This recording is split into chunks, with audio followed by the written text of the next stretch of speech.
Então, boa noite a todos aqueles, infelizmente, muito poucos que se encontram presentes neste anfiteatro, e também boa noite a todos aqueles que nos irão ver através da internet e da TV Gaia. Ora bem, voltamos novamente aos debates.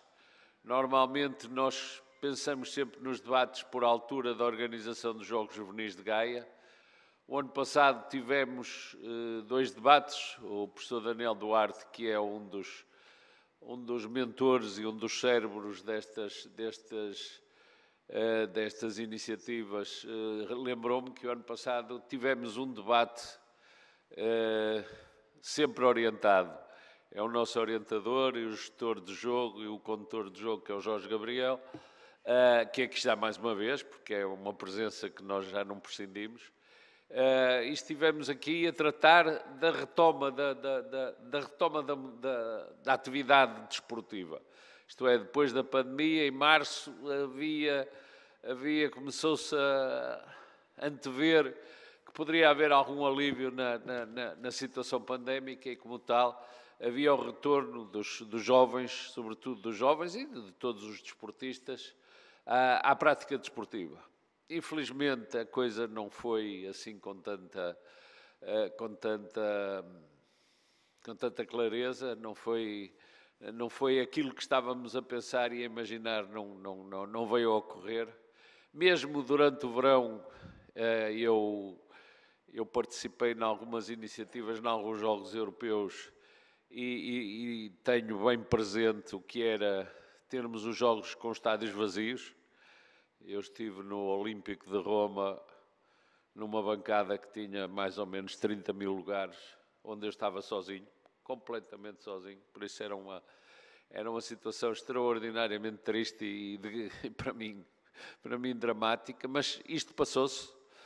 Infelizmente, quando nós pensávamos que a pandemia pelo menos estaria controlada, eu sou da opinião que a pandemia nunca irá passar, tal como a gripe, tal como outras doenças poderão ser controladas, poderemos nos habituar a viver com elas, poderão as vacinas, e isso eu acredito, as vacinas combatê-las, mas julgo que não vai desaparecer. E neste momento o problema é que ela vai reaparecendo em novas formas. Agora é a Omicron, que é uma espécie nova do Covid e que, ao que parece, tem uma capacidade de transmissão verdadeiramente assustadora. E por isso este debate, que estava previsto que tivesse, não direi a sala toda cheia, mas que tivesse a sala com umas dezenas de pessoas, infelizmente não podemos ter por obrigações também que nós, município, e que a organização tem que cumprir, e por isso, mas não quisemos prescindir, até porque já tínhamos os nossos convidados na nossa mente e, fundamentalmente, já tínhamos o tema. O tema era o envolvimento parental na prática desportiva e, sobretudo, na retoma. Isto porquê? Porque depois, do alívio e depois de alguma abertura que se verificou na prática desportiva, tivemos duas situações contraditórias. Tivemos a situação em que os clubes se queixavam que os pais já não queriam levar os seus filhos aos treinos porque já se tinham habituado a ficar em casa durante a quarentena, e outros clubes, contraditoriamente, que diziam que tinham mais atletas do que tinham antes da pandemia. Por isso, estas são duas situações que existem aqui em Vila Nova de Gaia, e por isso gostava de saber qual é a opinião destas pessoas, dos nossos convidados. Os nossos convidados, como sempre, são especialistas de uma forma ou de outra na área na prática desportiva, seja ela enquanto praticante, e nós temos aqui uma gaiense que já foi madrilena, agora é lisboeta, não sei qual será o próximo destino, que é Rita Fontemanha. Obrigado, Rita, por estares, e naturalmente começaria não só pelo elemento feminino, mas fundamentalmente pelo elemento da prática desportiva. Aqui à minha direita tenho o professor Paulo Noga, que também é meu conterrâneo, que eu conheci no início da sua atividade num projeto que eu sempre achei extremamente arrojado, mas muito bem pensado, no clube da minha terra, que é o Sporting Clube de Arcozelo.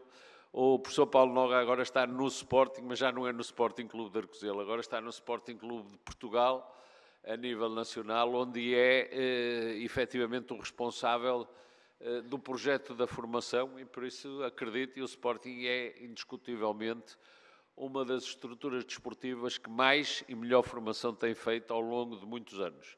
A escola do Sporting é uma escola que tem dado resultados quando dá os famosos os craques, não vou agora citá-los, toda a gente os conhece.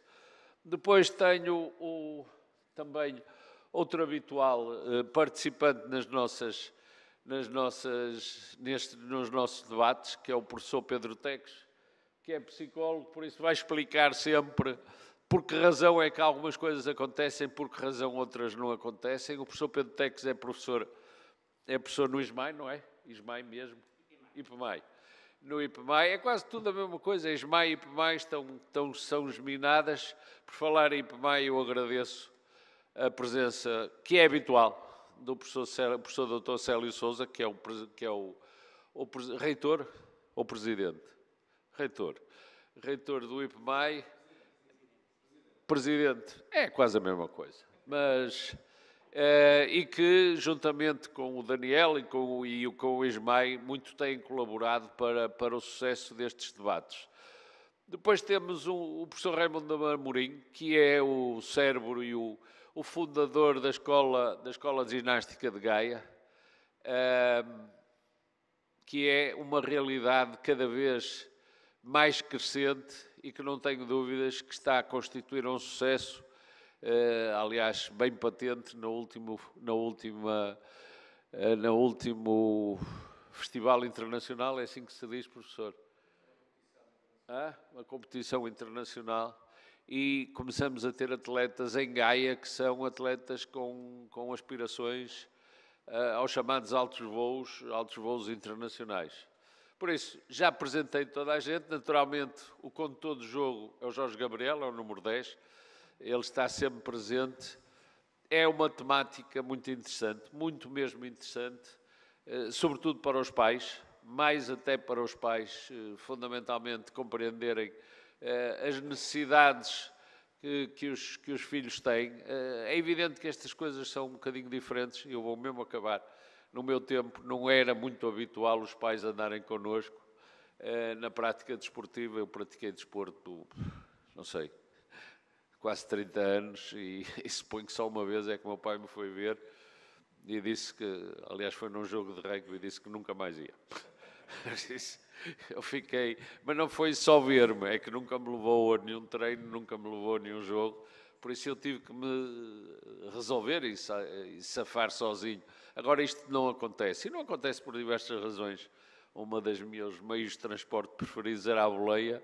Eu não deixaria que nenhum dos meus filhos andasse neste momento à boleia, porque é realmente um perigo. Eu fiz disso o meu transporte normal, porque não havia transportes públicos. Bem, Jorge, vamos a isso. Pontapé de saída, muito obrigado e vamos a dar-lhes. Envergo com orgulho a camisola 10 desta conversa e vou distribuir jogo ao longo desta palestra, conversa, debate, porque é também isso que precisamos, é de ouvir as opiniões uns dos outros e contestá-las caso sintamos necessidade de tal e tenhamos argumentos para o fazer. Agradecimento ao Daniel pelo convite, ao Dr. Guilherme Aguiar também por confiarem em mim a posse de bola e poder de imediato passá-la à Rita, que está aqui ao meu lado. E Rita, aproveito o mote. O envolvimento parental no desporto, sentes como um apoio ou uma ameaça? No teu caso concreto, eu não direi, mas tu observas o fenómeno, porque tens companheiros de equipa e tens companheiros de equipa há muitos anos e vês também muitos pais a comportarem-se. É um apoio? Ou pode ser também uma ameaça, ou pode ser as duas coisas. Antes de mais, boa noite e obrigada também pelo convite. É um gosto estar aqui e é um gosto também partilhar este debate com todas as pessoas que estão aqui. No meu caso em específico, e falando em particular de mim enquanto atleta, foi um apoio muito grande dos meus pais, e ainda bem que isso aconteceu, porque, tal como o Dr. José Guilherme Aguiar também já referiu, fui madrilena e eles estiveram muitas vezes lá, fui para Lisboa e agora estou em Lisboa, e naturalmente que ao longo deste percurso foram um apoio fundamental para também me conseguir desenvolver na prática desportiva. Eu considero que é um bocadinho dos dois, olhando um bocadinho para a globalidade, olhando para as atletas e as companheiras de equipa que eu já tive e que ainda tenho. Apoio por um lado, porque efetivamente os pais são a base, são o fundamento, são eles que nos levam aos treinos, e recordo-me perfeitamente que o meu pai fez sempre muitos quilómetros para me poder levar aos treinos, principalmente quando eu ainda não tinha carta e não conseguia deslocar-me, e até porque os treinos eram muito tarde, ou seja, terminavam às 11h30 da noite, e sair do Porto ou sair de outro local qualquer. Onde havia a agenda do campo, não é? Exatamente. E, portanto, era fundamental o apoio tanto do meu pai como da minha mãe, e isso também acontece em muitas companheiras de equipa. É obviamente que há sempre o outro lado da moeda. E falando também no futebol feminino, e em particular também no masculino, porque houve uma altura que eu tive a oportunidade de estar a treinar com rapazes. Sim. Para fazer mais alguns treinos por semana e para complementar um bocadinho o meu treino.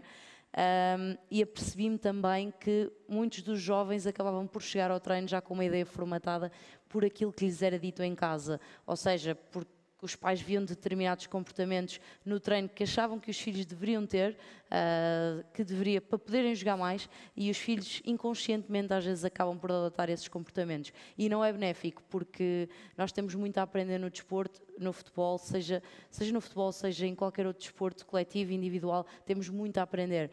E óbvio que a perspectiva que às vezes é vista de fora não corresponde com a realidade. E, portanto, se por um lado são um apoio, e para mim, no meu caso em particular, foram e muito, também é preciso às vezes ter cuidado, porque podem ser uma ameaça principalmente para os jovens atletas. Vamos continuar a jogar em equipa, e agora pergunto-lhe o mesmo que perguntei à Rita. É uma ameaça? É um apoio? Como é na ginástica? Boa noite. Antes de mais, muito obrigado pelo convite. É um prazer estar aqui a discutir com estes colegas. Eu diria que é um apoio que ameaça. É um apoio que ameaça. Ou uma ameaça que apoia, não sei muito bem, mas há de ser as duas coisas seguramente. Eu faço parte de uma geração que, tal como o Dr. Guilherme Aguiar, os meus pais nunca foram ver uma competição minha, nunca me levaram a um treino, eu tive que me desarrascar, eu e todos.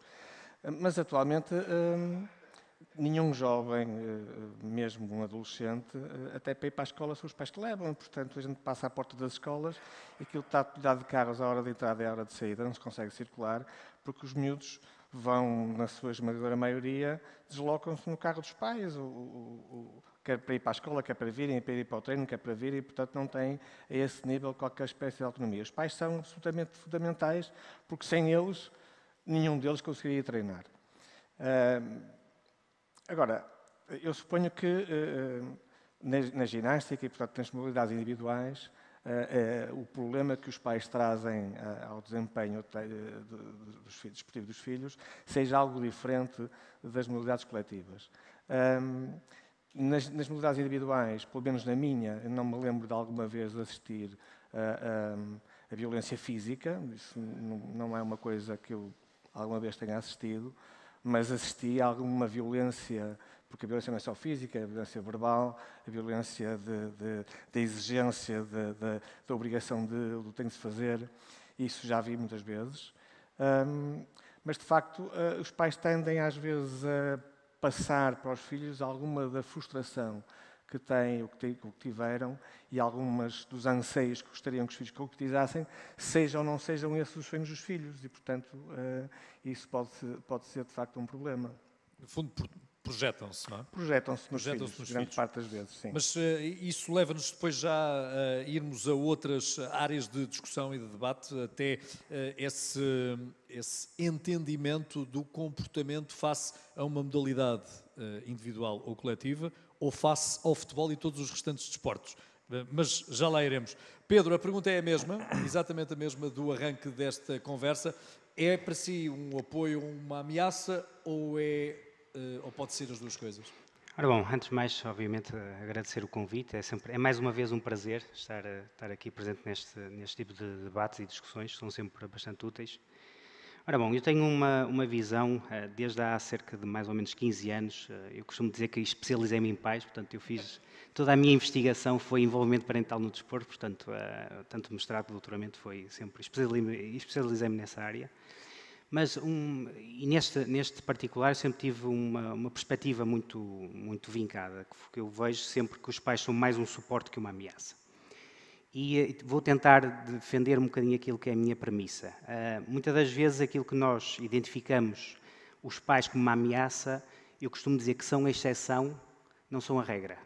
Isto é, grande parte, e aquilo que obviamente baseado na evidência científica, maior parte daquilo que é a interação dos pais no desporto é maioritariamente positiva e não negativa. Obviamente que aquilo que acontece é que existem casos, como os colegas estão aqui a dizer, e bem, portanto, casos de recriminação, de punição, de exigência e de perfeccionismo, portanto, e perfeccionismo desajustado. Agora, nós vemos muitas das vezes é de que portanto, um talento para chegar a um nível elevado tem que obrigatoriamente ter um traço de perfeccionismo, isto é, querer ser o melhor em tudo. Onde é que vai buscar esses valores e onde é que nós, seres humanos, vamos buscar a maior parte dos valores? Vamos buscar a casa, portanto.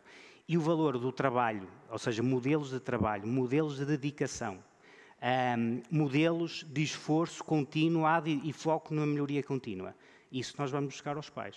Agora, aquilo que nós vemos, e obviamente ajustando um bocadinho aquilo que o Dr. José Guilherme Aguiar disse, eu também fui praticante, o meu pai foi também ver um jogo meu, eu joguei futebol, portanto dos 7 aos 21, tive que esperar até aos 21 anos para perceber que era mau, mas de facto aquilo que o meu pai, portanto, isso acho que é um fruto geracional. E se calhar anteriormente à geração do meu pai, quem praticava desporto era para malandros e, portanto, os pais recriminavam esse tipo de prática desportiva. Hoje em dia é o contrário. Aliás, hoje em dia creio que mais problematicamente está a acontecer uma coisa que é preocupante e que é a minha geração.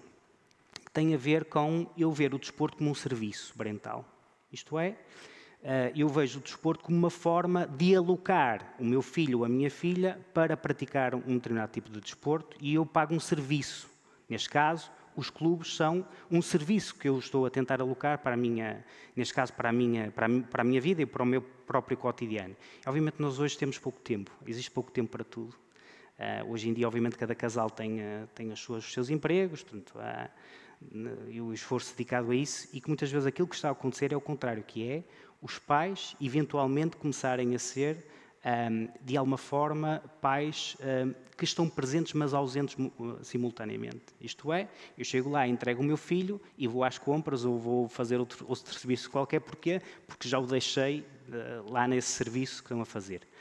Mas eu acho que a perspectiva do suporte, ver os pais como um suporte, na minha opinião, a resposta está mais nos clubes, e se calhar para uma discussão mais futura, daqui a pouco, está mais nas entidades desportivas, do que propriamente nos próprios pais. Isto é, a sensibilização acontece fundamentalmente pelo escrutínio, neste caso, do contexto desportivo, do que propriamente dos pais. Isto porque, eu pelo menos a mim como pai, nunca ninguém me ensinou o que é ser pai. Eu tive que aprender pela experiência. E quando eu, pela primeira vez, entrego o meu filho num clube desportivo, eu não faço a mínima ideia qual é o meu papel, o que é esperado de mim enquanto pai ou mãe, para eu me dedicar ao meu filho, como é que eu posso ser eventualmente um bom pai ou uma boa mãe. E eu acho que aqui a resposta daquilo que é a construção do papel parental está mais, de facto, dos clubes. Eu não gosto da palavra educar, acho que é forte demais para pais, mas pelo menos sensibilizar os pais para o papel parental no desporto.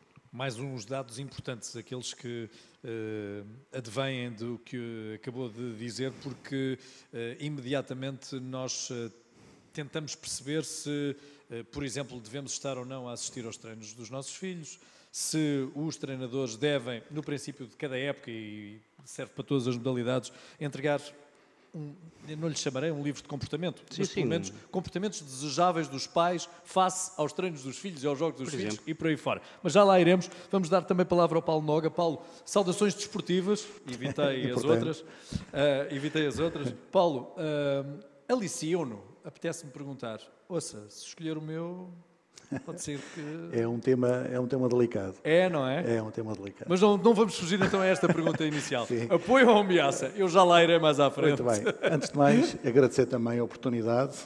É um prazer rever algumas das figuras que, de certa forma, também me ajudaram a crescer. O meu muito obrigado. Será sempre um prazer estar numa dinâmica como esta, num tema que eu acho extremamente pertinente, até porque, se não é a base principal de um sucesso esportivo, muito perto está. De tudo que eu vi até agora, e eu concordo com tudo, vou acrescentar só aqui uma pequena coisa que tem a ver com o perfil da família. Certamente e seguramente é uma mais-valia a família estar envolvida, não tenho qualquer dúvida em relação a isso. A grande ameaça é o desconhecimento da parte da família. O Dr. Pedro também já tocou um bocadinho neste ponto. Uma família que desconheça ou que entenda o que é um processo desportivo é claramente uma ameaça. É uma ameaça não só pela qualidade da vida desportiva que os filhos podem ter, como também o nível que eles podem alcançar. Utilizando aqui um bocadinho a introdução que o Dr. Guilherme fez de mim, que eu muito agradeço, eu comecei a trabalhar com jovens no Arcozelo. Chegámos a ter 600 e tal jovens num campo que na altura era uma maravilha, não é? Já foi há muito tempo, mas conseguimos ali um projeto muito giro. E desde cedo a minha grande preocupação foi tentar envolver os pais no processo. É óbvio que não é um tema fácil, porque muitos deles não percebem onde é que podem e até onde é que podem gerir as questões. Mas se nós não educarmos as pessoas, se elas não perceberem o que é que nós estamos a tentar fazer, certamente o problema será muito maior. Quando eu digo, desculpe só acabar isto, porque é importante, pensei que tinha terminado. porque também é importante, quando um jovem tem alguma competência motora, mental para o desporto, e um pai diz que não, que ele tem que ser médico, é verdadeiramente uma ameaça. Porque eu, durante o tempo que trabalho com estes jovens todos, tive vários casos de jovens que efetivamente ficaram pelo caminho, não porque não fossem competentes, mas porque os pais não os apoiaram. Como também tive o inverso. A exigência era tão grande em relação à expectativa da família, do pai em especial, que acabou por ser o problema que limitou o desenvolvimento da criança. Portanto, aqui uma grande ameaça será certamente o conhecimento que as famílias têm de um processo desportivo, de uma formação desportiva, e que obviamente requer algum cuidado na parte dos clubes, na parte das entidades, a gerir. Eu sou apologista claramente da formação para os pais. Formação para os pais. Prossiga aí ao fundo. Os pais não tendo a formação desportiva, porque infelizmente constatamos que o que temos é uma formação clubística que depois traduzimos aparentemente em formação desportiva, porque ou ganha o meu, ou então houve um roubo, ou então há algum agente externo que fez com que eu não pudesse ganhar. Isso também é traduzível nos escalões de formação, porque se o meu filho não tem mais talento, é porque o treinador, por exemplo, não me dá mais oportunidades. Se o meu filho não vai mais longe, é porque não jogará tantas vezes quantas aquelas que, e na posição que eu, como pai, eu adepto da bola, acho que ele deveria ocupar para poder se ingrar e para poder ter valor. Como é que se consegue fazer isto? Ou melhor, quanto tempo nós vamos ter que encarar como um tempo plausível para que haja uma transformação nos pais nesta relação com o desporto? Honestamente, é uma pergunta que eu acho que não tem resposta. E vou-lhe explicar porquê. Cada entidade, cada clube tem um modus operandi muito específico. Se nós olharmos para um clube que seja verdadeiramente formador, o tempo de formação, entre aspas, como estamos a falar, será sempre muito mais ajustado, o acompanhamento com as famílias será mais constante do que outro que veja mais rendimento. Aquele que vê mais rendimento normalmente nem sequer quer falar com os pais, não os envolve no processo. O jogador rende, continua, não rende, está fora. Portanto, a avaliação não é uma avaliação inclusa, é uma avaliação da exclusão. E isto passa vários momentos durante a época desportiva. Muitas vezes ali no Natal, aquele jovem que não consegue ter rendimento, nesses clubes de mais rendimento, como costuma dizer, sai fora. Não é? Aqueles clubes que têm esta preocupação formativa, esses momentos de avaliação são momentos de inclusão de novos processos, de reajuste de tarefas, novos objetivos para que o jovem cresça dentro das dificuldades que tem. Portanto, a formação dos pais está a ser muito associada também com a forma como o próprio clube, vive a questão da formação dos jovens. Portanto, a formação de quem dirige os clubes também tem que estar nesta equação. Sim, para podermos alterar um bocadinho o sentido Jorge, se me permite, eu tenho um prazer grande de trabalhar no Sporting, se me permitem, porque neste momento todos os elementos que estão afetos à prática desportiva nós tentamos formar. E vamos desde a família aos agentes, aos intermediários, como às vezes costumam falar, que hoje em dia, a partir dos 9, 10 anos, qualquer jovem do Sporting tem alguém que supostamente trata do desporto dele. Portanto, sendo alguém que é importante para o processo, nós sentimos-nos na obrigação de o envolver, de explicar o que estamos a fazer, porque ele não seja o tal problema e que seja uma mais-valia. Pedro, nós observamos, certo, já alguns de nós ouvimos pais que não têm efetivamente o comportamento cívico num treino, num jogo que seria desejável para a formação daquelas crianças e também para a formação do seu filho e para a formação de todos os outros que estão a observar aqueles atos. Falou também na exigência e de que muitos pais são excessivamente rigorosos nas suas tomadas de posição para que os filhos consigam ter rendimento. Se falarmos de música e se falarmos no número de horas que se exige a um músico para tocar bem uma peça, já não temos exatamente a mesma consideração. Já achamos que os pais mais não estão a fazer do que a cumprir aquilo que é exigido, que é ter um filho que não desafina uma nota. Ora, ter uns pais que acompanham um filho, que querem que ele seja melhor, não pode ser comparável aos pais que acompanham uma bailarina ou um miúdo que é um excelente instrumentista de violino? Ora bom, acontece que o perfil de talento, ele é, no fundo, é multi-atividades, portanto, o talento não é só para a música, portanto, o talento na sua globalidade, ele acontece em várias áreas. Agora, aqui um aspecto que eu acho que aqui acaba por ser importante, porque aquilo que também a evidência vai sugerindo e aquilo que nós vamos percebendo, isso do ponto de vista da interação com o próprio envolvimento com os pais, a interação que têm com os próprios filhos, é de que o facto de eu exigir, não que ele seja o melhor, porque isso é um perfeccionismo desajustado, mas que ele dê o melhor, são coisas diferentes, isso é muito importante.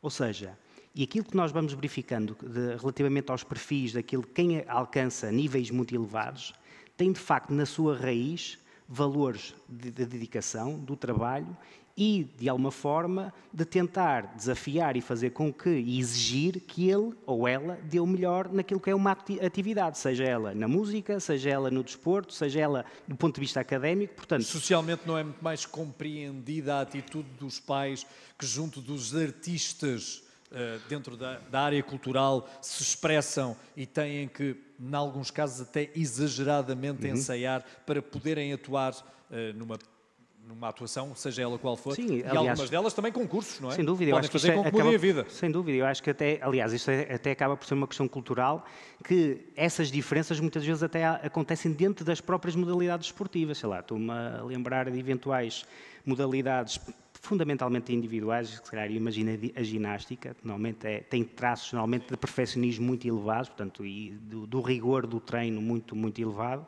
Eu costumo dizer, com todo o respeito, que é a minha modalidade favorita, mas futebolistas, e com todo o respeito pela Catarina, que são os meninos, eu costumo dizer a brincar, junto dos ginásticos, são pessoas que trabalham, fazem treinos bidiários, é uma exigência absolutamente brutal, e com todo o respeito, obviamente, pelas outras modalidades, mas aqui muitas vezes é aceitável que os pais tenham uma perspectiva, às vezes muito mais de exigência sobre os próprios atletas, ou seja, comparativamente, sei lá, modalidades coletivas, mas normalmente aqueles que atingem níveis elevados, e se calhar aqui o Paulo muito, muito melhor do que eu conseguirá dizer, tende de facto a ter perfis de perfeccionismo elevado, de dedicação, de trabalho, e que muitas vezes vão buscar aos próprios pais esses valores. Ou, em alguns casos, fará parte mesmo do seu caráter.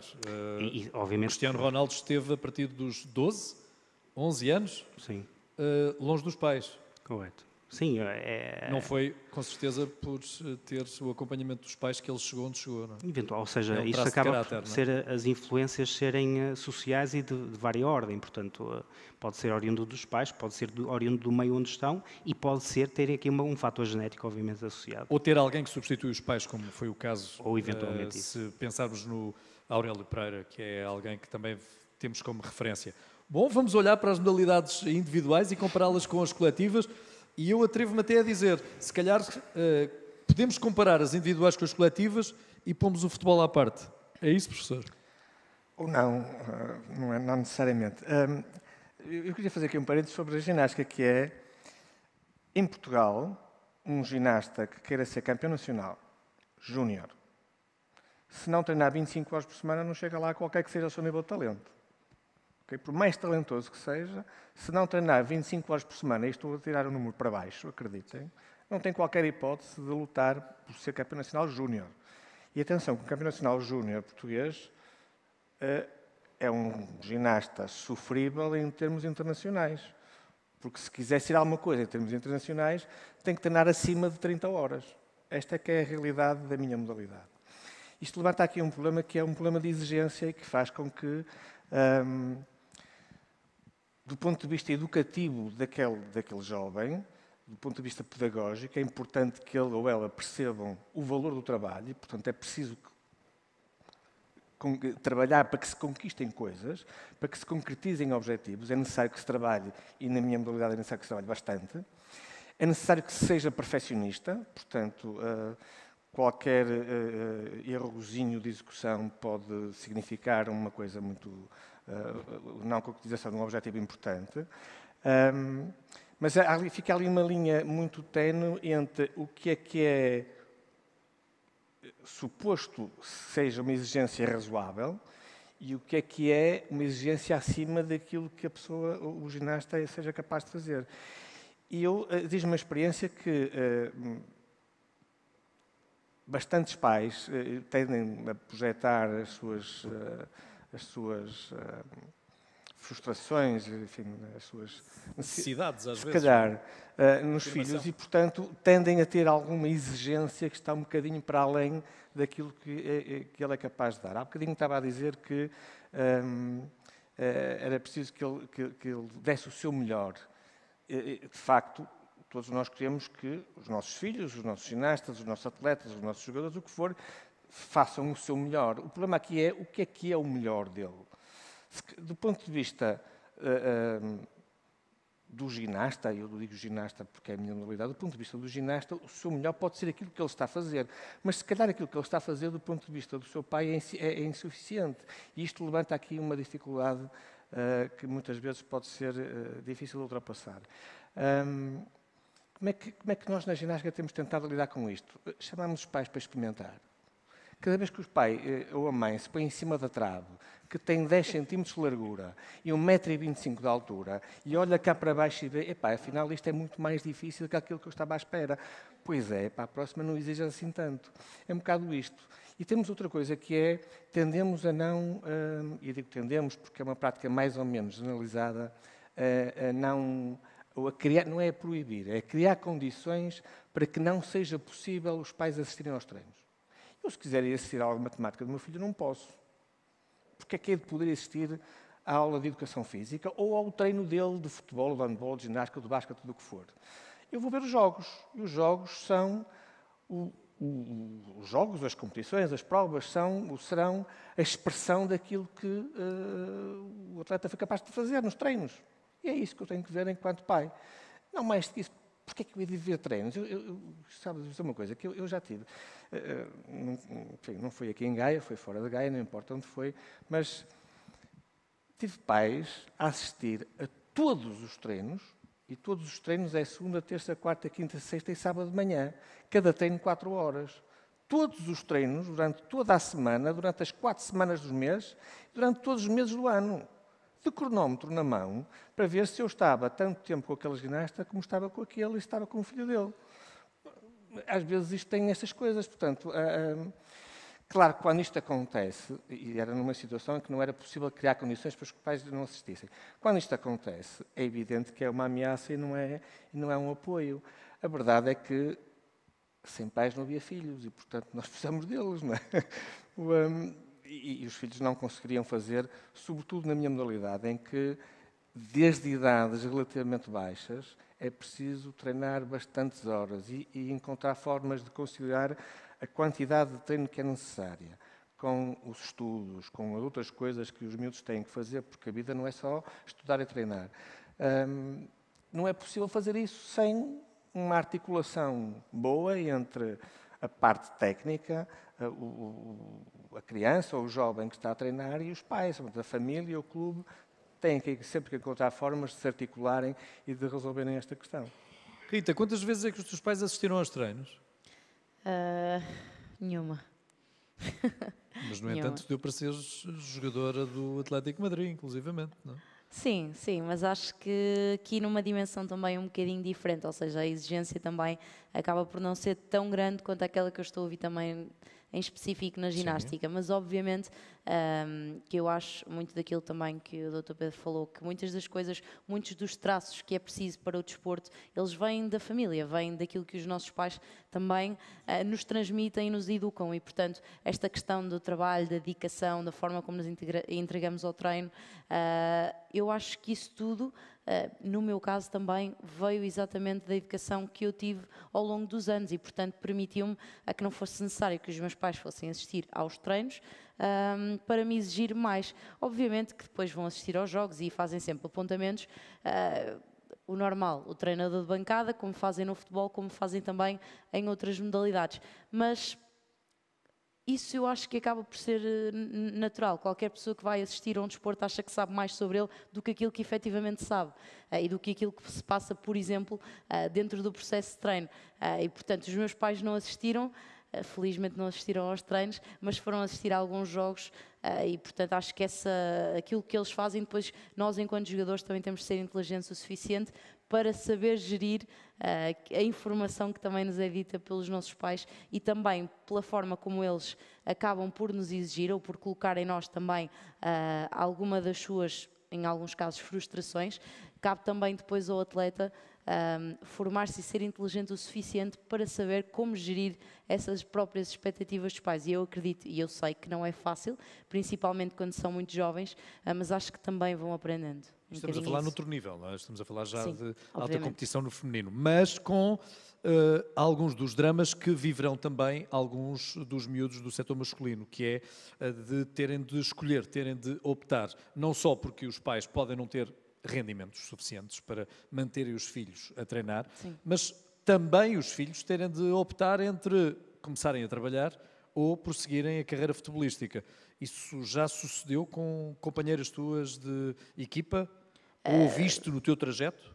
É assim, ao longo do meu trajeto houve algumas atletas, principalmente quando eu jogava ainda no Boa Vista, que tiveram muito que optar por, ok, os treinos são muito tarde, eu tenho que trabalhar, tenho que fazer um part-time, preciso ganhar dinheiro e infelizmente não é possível prosseguir com o futebol. No meu caso. E portanto, infelizmente, eu já vi isso também a acontecer. Eu felizmente tive que ter uma pequena paragem nos estudos, porque quando fui para Madrid não foi possível conciliar, mas felizmente, apesar de ser atleta de alta competição, fui sempre conseguindo mais ou menos conciliar. Em vez de fazer a universidade em 3 anos, se calhar faço em 5, mas foi sempre possível fazê-lo. Agora sim, já tive infelizmente colegas e companheiras, não nesta fase, mas antigamente a abandonarem também a prática desportiva, exatamente pela necessidade de começarem a trabalhar e, por exemplo, o ter o sábado e ter o domingo todo ocupado não ajuda e não é fácil. E mais o dinheiro que gastam em transportes para ir para os treinos, em equipamentos, em isto, em aquilo, toda a logística, às vezes não lhes permite e acabam por ter que fazer essa opção. Paulo, é uma solução para alguns pais terem naquele filho uma perspectiva, um boletim do Euromilhões que lhes pode dar uma outra vida? Sim, claramente.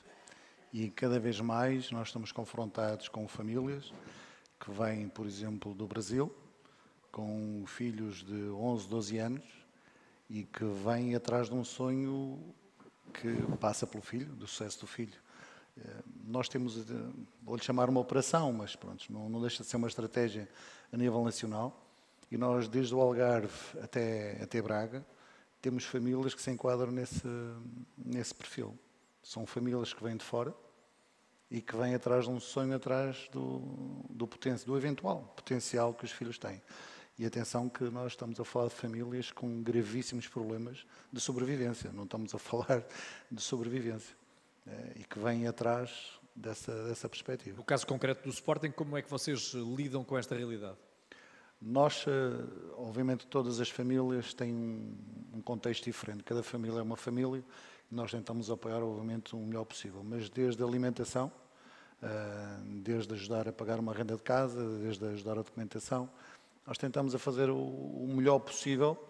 Infelizmente não podemos fazer por todos, e isso é uma realidade dura, muitas vezes nós somos confrontados com essas situações, mas predispomos-nos a fazer isso. Agora, a mim o que me assusta mais é o elevado número de famílias que se predispõem a isso. Vêm atrás de um sonho que nunca é dos pais, vêm sempre na expectativa do filho entrar num clube grande e depois, a partir daí, terem a vida resolvida. E se falássemos, e ouvimos com certeza, o Dr. Guilherme Aguiar sabe desta realidade muito melhor do que eu, de algumas crianças que, em alguns casos e em alguns clubes, têm no lanchinho oferecido no clube uma das refeições que saltou, porque a família não tem condições para conseguir pagar essa tal refeição que aquele clube acaba por facilitar pela prática desportiva. Pedro, vamos olhar para a frente. Talvez esteja na altura de começarmos a perspectivar, não é? Como é que vamos solucionar isto? Vamos, como dizíamos há pouco no início da conversa, criar um guia? É possível criar um guia para que, por exemplo, o município de Gaia distribua pelos pais das diversas modalidades que aqui se praticam? Sim, eu acho que de facto a resposta está na própria sociedade, não é? E nos próprios clubes. Primeiro, eu acho que uma aposta que deve ser feita nos clubes é de facto recorrer-se de técnicos que consigam executar isso. Fundamentalmente sejam eles, por exemplo, psicólogos, não é? Que possam executar isso. Porquê? Porque dependendo, obviamente, da estrutura do clube, porque estávamos aqui a falar e a questão é de que a realidade do tecido desportivo português é feito maioritariamente por crianças que dificilmente alcançarão o profissionalismo, seja em que modalidade for. Portanto, nós estamos a falar de que a maioria nunca conseguirá, ou será uma profissão que não o desporto que está a praticar. Portanto, isto é um facto, não é? Portanto, há uma percentagem ínfima que vai acontecer. A percentagem será maior noutros países, mas esta é também uma realidade da prática desportiva, não é? Nem todos somos talentosos o suficiente para chegarmos tão longe em alguma modalidade. Não, Jorge, eu vou guardar... Quantas Simone Biles existem nos Estados Unidos? Correto, não mas... Ou frustradas Simone Biles...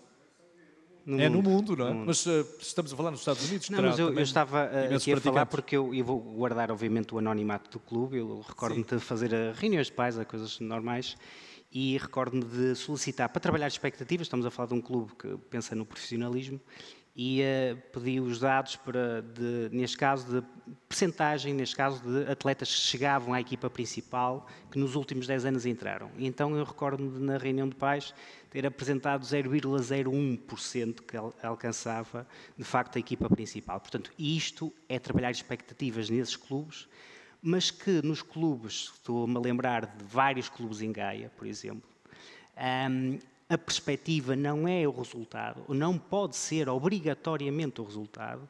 O foco é ver, no fundo, a parte desportiva como mais um serviço, como uma forma de envolvimento, neste caso, das crianças na prática desportiva e o desenvolvimento de valores desportivos. Portanto, e aqui creio que a resposta está, de facto, na sociedade. Nós, ao recorrermos de técnicos que possam trabalhar, isto pode ser carta de recepção dos pais, quando entram pela primeira vez nos clubes, eu vou receber, eu enquanto clube, enquanto coordenador técnico ou os psicólogos, seja que for, vou receber os pais e dizer o que é expectável que eles façam a partir daqui. Sou a favor, no mínimo, de 3 reuniões de pais por época, portanto, estamos a falar uma no início, outra a meio e outra no final, onde devem ser tratados vários assuntos, inclusivamente a interligação que os pais possam ter relativamente ao contexto académico, obrigatoriamente, na minha opinião. E, para além disso, ter canais de comunicação formais com os pais. O que é que eu quero dizer com isto?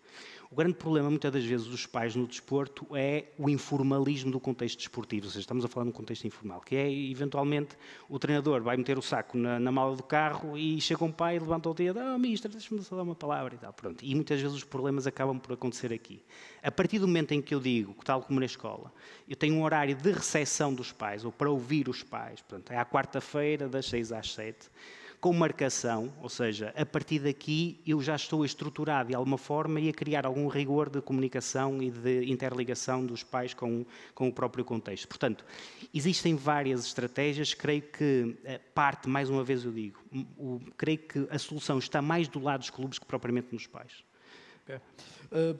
Professor Raimundo, eu tenho felizmente entrevistado atletas das mais diversas modalidades e constato que, no contexto académico, os atletas de outras modalidades que não no futebol conseguem melhores notas, melhores desempenhos académicos. A que é que isso se deve?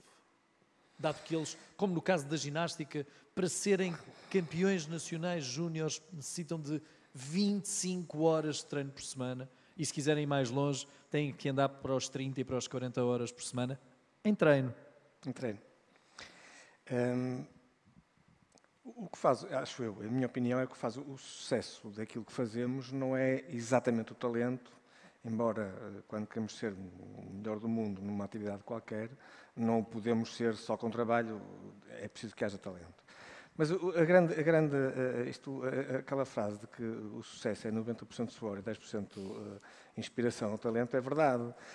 E quando, no caso da ginástica, que tem uma exigência técnica tão elevada e que obriga a tantas horas de treino e de trabalho, tem como consequência que isto só é possível de fazer se houver uma organização familiar, organização do clube, uma interação entre o clube e a família grande, e se o ginasta que é sujeito, digamos, a este processo, só o pode fazer com sucesso na ginástica se for habituado a trabalhar. E como o trabalho é que de facto faz o resultado, isso reflete-se na escola. Portanto, cada vez, eu não conheço nenhum ginasta que não tenha excelentes notas, não conheço nenhum. Não sei como é das outras modalidades, desta conheço bem, já estou há alguns anos na ginástica, desde que me lembro. E todos os ginastas têm, aliás, até tenho alguns, eu sei de ginastas que fizeram o ensino secundário com médias de 18, a faltar a várias disciplinas, a várias aulas ao longo da semana para poder fazer bidiário e a terem um mapa em que, esta semana eu já faltei a português, portanto vou a português, mas vou faltar a francês, que é para poder ir treinar, e portanto gerem assim as faltas. Nunca têm trabalhos atrasados, nunca têm trabalhos de casa por fazer, nunca faltam a treinos e não sei como é que eles conseguem. E vida social, já agora, não é? Estamos a falar de jovens. Estamos a falar de jovens, é verdade, mas fazem aquilo que gostam. E esta é para nós a parte mais difícil e às vezes mais difícil de perceber, que é, e de explicar, que é como é que um jovem, uma jovem, passa a sua adolescência, a entrada na fase adulta, a fazer isto por opção, não é profissional, não ganha dinheiro nenhum, é por opção, é porque gosta de fazer aquilo. Isto fica difícil de explicar e de perceber bem, mas queria, como eu dizia há bocadinho, uma linha muito ténue entre aquilo que é de facto a vontade do ginasta e aquilo que é uma imposição, o que pode ser uma imposição ou quase uma obrigação já para ir treinar. Mas isso sempre depois tem a ver com a sensibilidade do treinador e do clube e também da família. Mas a experiência que me diz a esse nível é que o Estatuto de Alta Competição, que permite entrar nas faculdades com médias mais baixas, para a maior parte dos ginastas não é usado, porque eles têm o estatuto, mas têm as médias. Esta é que é a verdade, e não precisam. E é incrível que isso suceda. E dava uma tese de mestrado. Dava uma tese de mestrado, a comparação entre modalidades e os resultados académicos dos atletas que atingem melhores Deixa-me níveis. só acabar por dizer isto, que é... Deixa. Dava uma tese. Falando de futebol, ok? Eu não sou do futebol, nunca fui, nunca joguei futebol, portanto não tive nunca a oportunidade de saber que era mau em futebol, mas seguramente que sou, tenho seguramente 2 pés esquerdos. Mas aquilo que pode acontecer no futebol, que é possível um jogador fazer um jogo de 90 minutos, andar 89 minutos e meio, que quase não toca na bola, que praticamente não corre, não faz nada, e de repente há um livre, à entrada da área, ele marca um golo e é o herói. Isto é uma coisa absolutamente impossível de acontecer em qualquer modalidade individual. Em qualquer modalidade individual, sou eu que lá estou, é o ginasta, o atleta, ou quem for que lá está, e conta com ele. Não posso estar 89 minutos a fazer de conta que está em jogo. Há resposta a esta provocação, Rita? São modalidades diferentes. Acho que não. E se calhar por Mas no isso... futebol se calhar... isto sucede. Nós vemos, não é? Sim, isto acontece, mas... Um mau rendimento durante o mau. Um rendimento abaixo daquilo que estávamos à espera de um atleta e num lance, aquele atleta transforma-se no herói. Sim, mas eu acho que o futebol também é muito uma capacidade mental muito, muito forte, porque também não é fácil depender, em primeiro lugar, de todos os outros 10 atletas, árbitros, tudo o que envolve o futebol. Equipa adversária já agora. Tudo, ou seja, portanto, é uma modalidade coletiva que não é fácil porque controlamos pouco, aquilo que controlamos são as nossas ações em jogo e em 90 minutos podemos ter a bola nos pés durante 1 minuto e nesse minuto o objetivo é que todas as nossas ações sejam bem-sucedidas, o que não é fácil, o que não é uma gestão fácil mental. E às vezes um atleta passar 89 minutos com um rendimento abaixo daquilo que é expectável e no minuto 90 conseguir decidir o jogo, acho que demonstra uma capacidade mental por parte do futebolista também grande. E atenção, é óbvio que pode ser um mau dia, pode ser isto, pode ser aquilo, mas também não é fácil. Ou seja, passar por toda esta gestão de todos estes 89 minutos em que o jogo se calhar lhe passa ao lado, mas acaba por ser na mesma decisivo. Acho que para isso também mentalmente, o futebol também é um... Tem outro grau de exigência. Exatamente. Não é maior nem menor, tem outro grau de exigência. Acho Pergunto-te, olhando para trás, se tivessem exigido maior número de horas de treino, ou se houvesse a oportunidade para ter havido maior número de horas de treino, achas que podias ter sido melhor atleta e, simultaneamente, como no caso da ginástica, melhor aluna?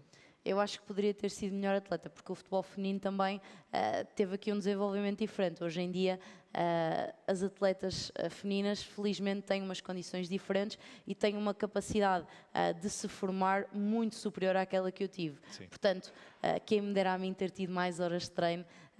E é muito importante também isto. De facto, um atleta de alta competição, de alto rendimento, tem que gerir muita coisa à sua volta, tem que se organizar muito bem para poder render em campo, mas também a organizar-se com a família, porque é óbvio que os pais também, por outro lado, querem que ele tenha sucesso académico. E, portanto, para ter sucesso académico e para nós conseguirmos também gerir aqui as expectativas dos pais, porque querem que nós continuemos a estudar, muitos deles, nós temos que ser capazes de, se por um lado, ser organizados o suficiente para não deixar trabalhos para trás, para se faltarmos a esta aula sabermos como a repor, para sabermos a quem pedir isto ou aquilo e chegar ao momento dos testes, chegar ao momento dos exames, das frequências e ter a capacidade de dar uma boa resposta. Isso é tudo organização e é exatamente aquilo. Nós sabemos que só temos aquele período para estudar. É uma hora que temos e é uma hora que nós aproveitamos. E às vezes é melhor do que ter, por exemplo, em muitos dos casos, uma tarde inteira para o fazer. Mas eu tenho a certeza que sim, que se tivesse tido a oportunidade de ter mais horas de treino, que teria sido melhor atleta do que aquilo que fui. Eu posso-vos dar o exemplo do programa que apresento. Em alguns desses programas, as miúdas do Acroclube da Maia, que conseguem títulos, nós sabemos e saudamos, títulos nacionais e internacionais em torrente, aquilo parece um rio que não para de dar prémios, já as apanhei em diversos momentos do programa, entre atuações, a estudar. Entre atuações, a estudar com um rascunho, e estão... Pergunta aí. Já as vi a fazer isto. E não é, de facto, muito comum. Não é muito comum, por exemplo, com os meus filhos, por exemplo. Claro. E, no entanto, tenho a minha filha que adora dança e teve que optar. não conseguiu conciliar os seus horários de estudo com os seus horários de dança. Se também concluirmos que a dança, para além de uma atividade cultural, também é uma atividade desportiva. Outra discussão boa para termos, mas não é agora, é outra discussão boa que temos para fazer. Paulo, eu tenho esta pergunta aqui já preparada depois de ter reclamado por um guia à Câmara Municipal de Gaia. Ora, se os pais já têm pouco tempo para ir, se os pais já têm, muitas vezes, que fazer esforços financeiros para conseguirem deslocar-se e deslocar os seus filhos para os treinos, se ainda levam com um caderninho a dizer segundas, quartas e sextas não assisto ao treino, pode assistir à quinta. Só quer falar com o treinador, só posso falar de 3 em 3 meses. Pá, tu vais para casa, pá. Era só o que faltava, estes não mandam em mim. Não corremos o risco de ter menos atletas? Já temos tão poucos miúdos a praticar desporto? Não podemos também estar a afastar mais atletas da prática desportiva? De certa forma, sim. Eu tenho a sorte, e partilhando aqui um pouco, eu tenho uma vivência não só em Portugal, mas também estive em França, também estive na China, e partilhando convosco, quando cheguei ao Paris Saint-Germain, os treinos eram abertos. Entre nós era um verdadeiro caos. E isto porque o treinador estava a sair do treino e estava a ser interpelado, quer pelo agente, quer pela família, a perceber porque é que naquele treino o filho tinha jogado aqui ou tinha feito isto e aquilo. Portanto, é completamente o caos. E quando se resolveu fechar Paulo, clube os grande? treinos... Clube grande em França? Era um clube grande? É o Paris Saint-Germain, supostamente é um clube grande. Só para reforçar. Mas só para reforçar. atenção, porque às vezes, e aqui com muito orgulho digo isto, de todas as experiências que tive lá fora, a nível, e das outras modalidades não consigo falar, mas a nível futebol nós temos uma visão, desculpa na linguagem, muito à frente do que a maior parte dos países lá fora tem. Quando nós acabamos por fechar os treinos, foi melhor para toda a gente. Claramente. Começando por quem? Começando pelos jovens. Porque os jovens vivem essa pressão. Eles no dia a seguir, a perceberem, a vivenciarem o momento em que o treinador é posto em causa, no dia a seguir eles não olham com os mesmos olhos para o treinador. Quando o treinador lhes pede para fazer algo que exige esforço, eles não fazem. Quando pede algo mais complexo, eles desligam a fichazinha deles e eles não fazem. A alternativa para estes contextos, e aquilo que nós tentamos fazer, é criar as melhores condições possíveis para os pais nos momentos em que eles não podem ver os treinos. Desde um espaço para estar, com a internet. Nós, por exemplo, temos uma perspectiva aqui no ISMAI, onde estamos a tentar criar condições para eles fazerem as aulas que o próprio ISMAI providencia. Portanto, tentamos enquadrar os pais de uma forma que para eles não seja a seca, que não seja uma chatice estar ali à espera. Portanto, que eles próprios também possam ter as suas coisas no momento da atividade, para tentar conjugar as duas coisas, porque senão é realmente complicado. Em relação ao número de miúdos, é um problema grave. Nós sentimos isso claramente. O número de jovens que pratica está a declinar muito. Pré-Covid. São números pré-Covid. Pré-Covid e pós-Covid. E já nesta fase aqui. Sim. E também. E eu vou explicar porquê. Eu trabalhando agora em Lisboa, tenho contacto com muitos bairros sociais e a verdade é que hoje em dia existem muitas escolas de futebol. Existem escolas de futebol que também é um grave problema. Isso também é outro tema para outra questão. Mas o que acontece é que todas essas escolas de futebol têm uma mensalidade. A maior parte dos meninos e meninas que vivem nos bairros não têm capacidade financeira para fazer parte deste grupo. Portanto, eles não jogam futebol. Tanto é que a estratégia deste caso, e partilhando, porque o Sporting é um clube grande e aberto, não é?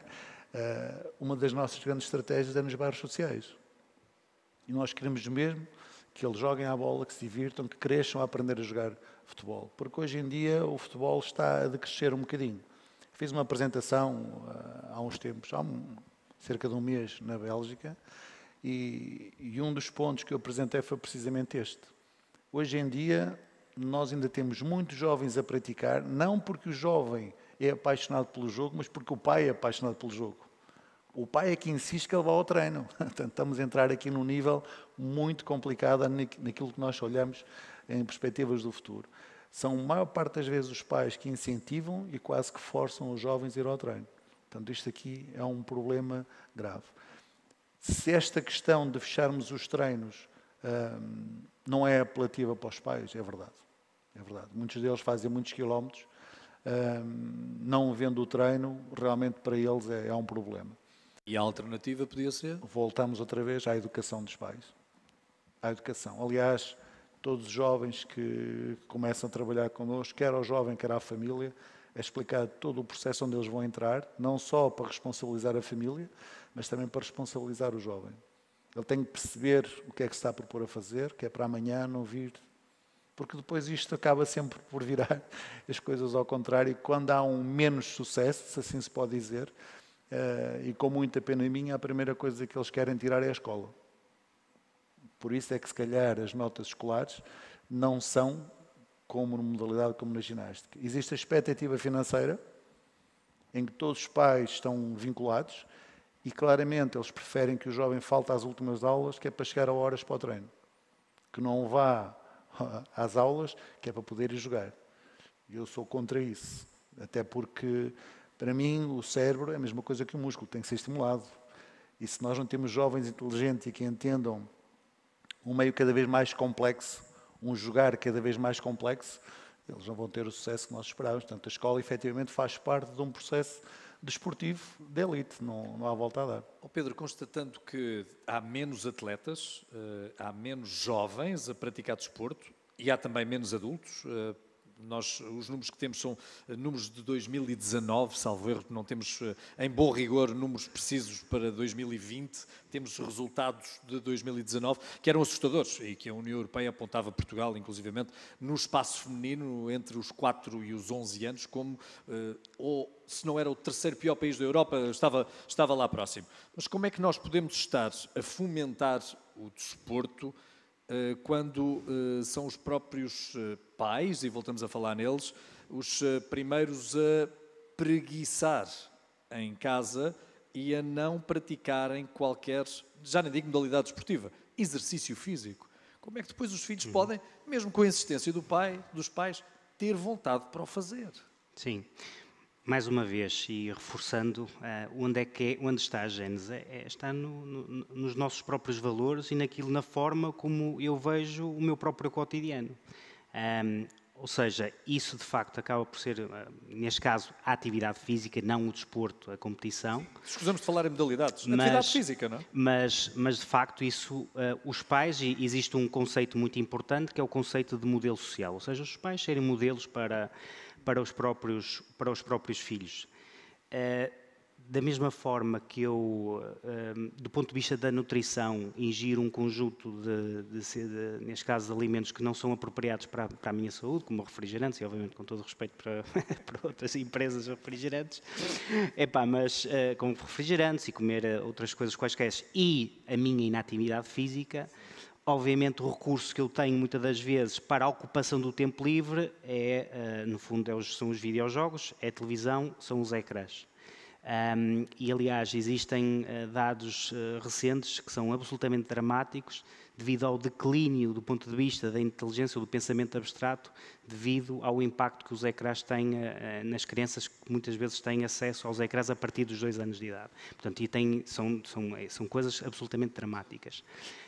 Agora, eu só gostaria de dar aqui uma nota do seguinte, é que muitas das vezes nós podemos pensar que o envolvimento parental acontece só nas bancadas.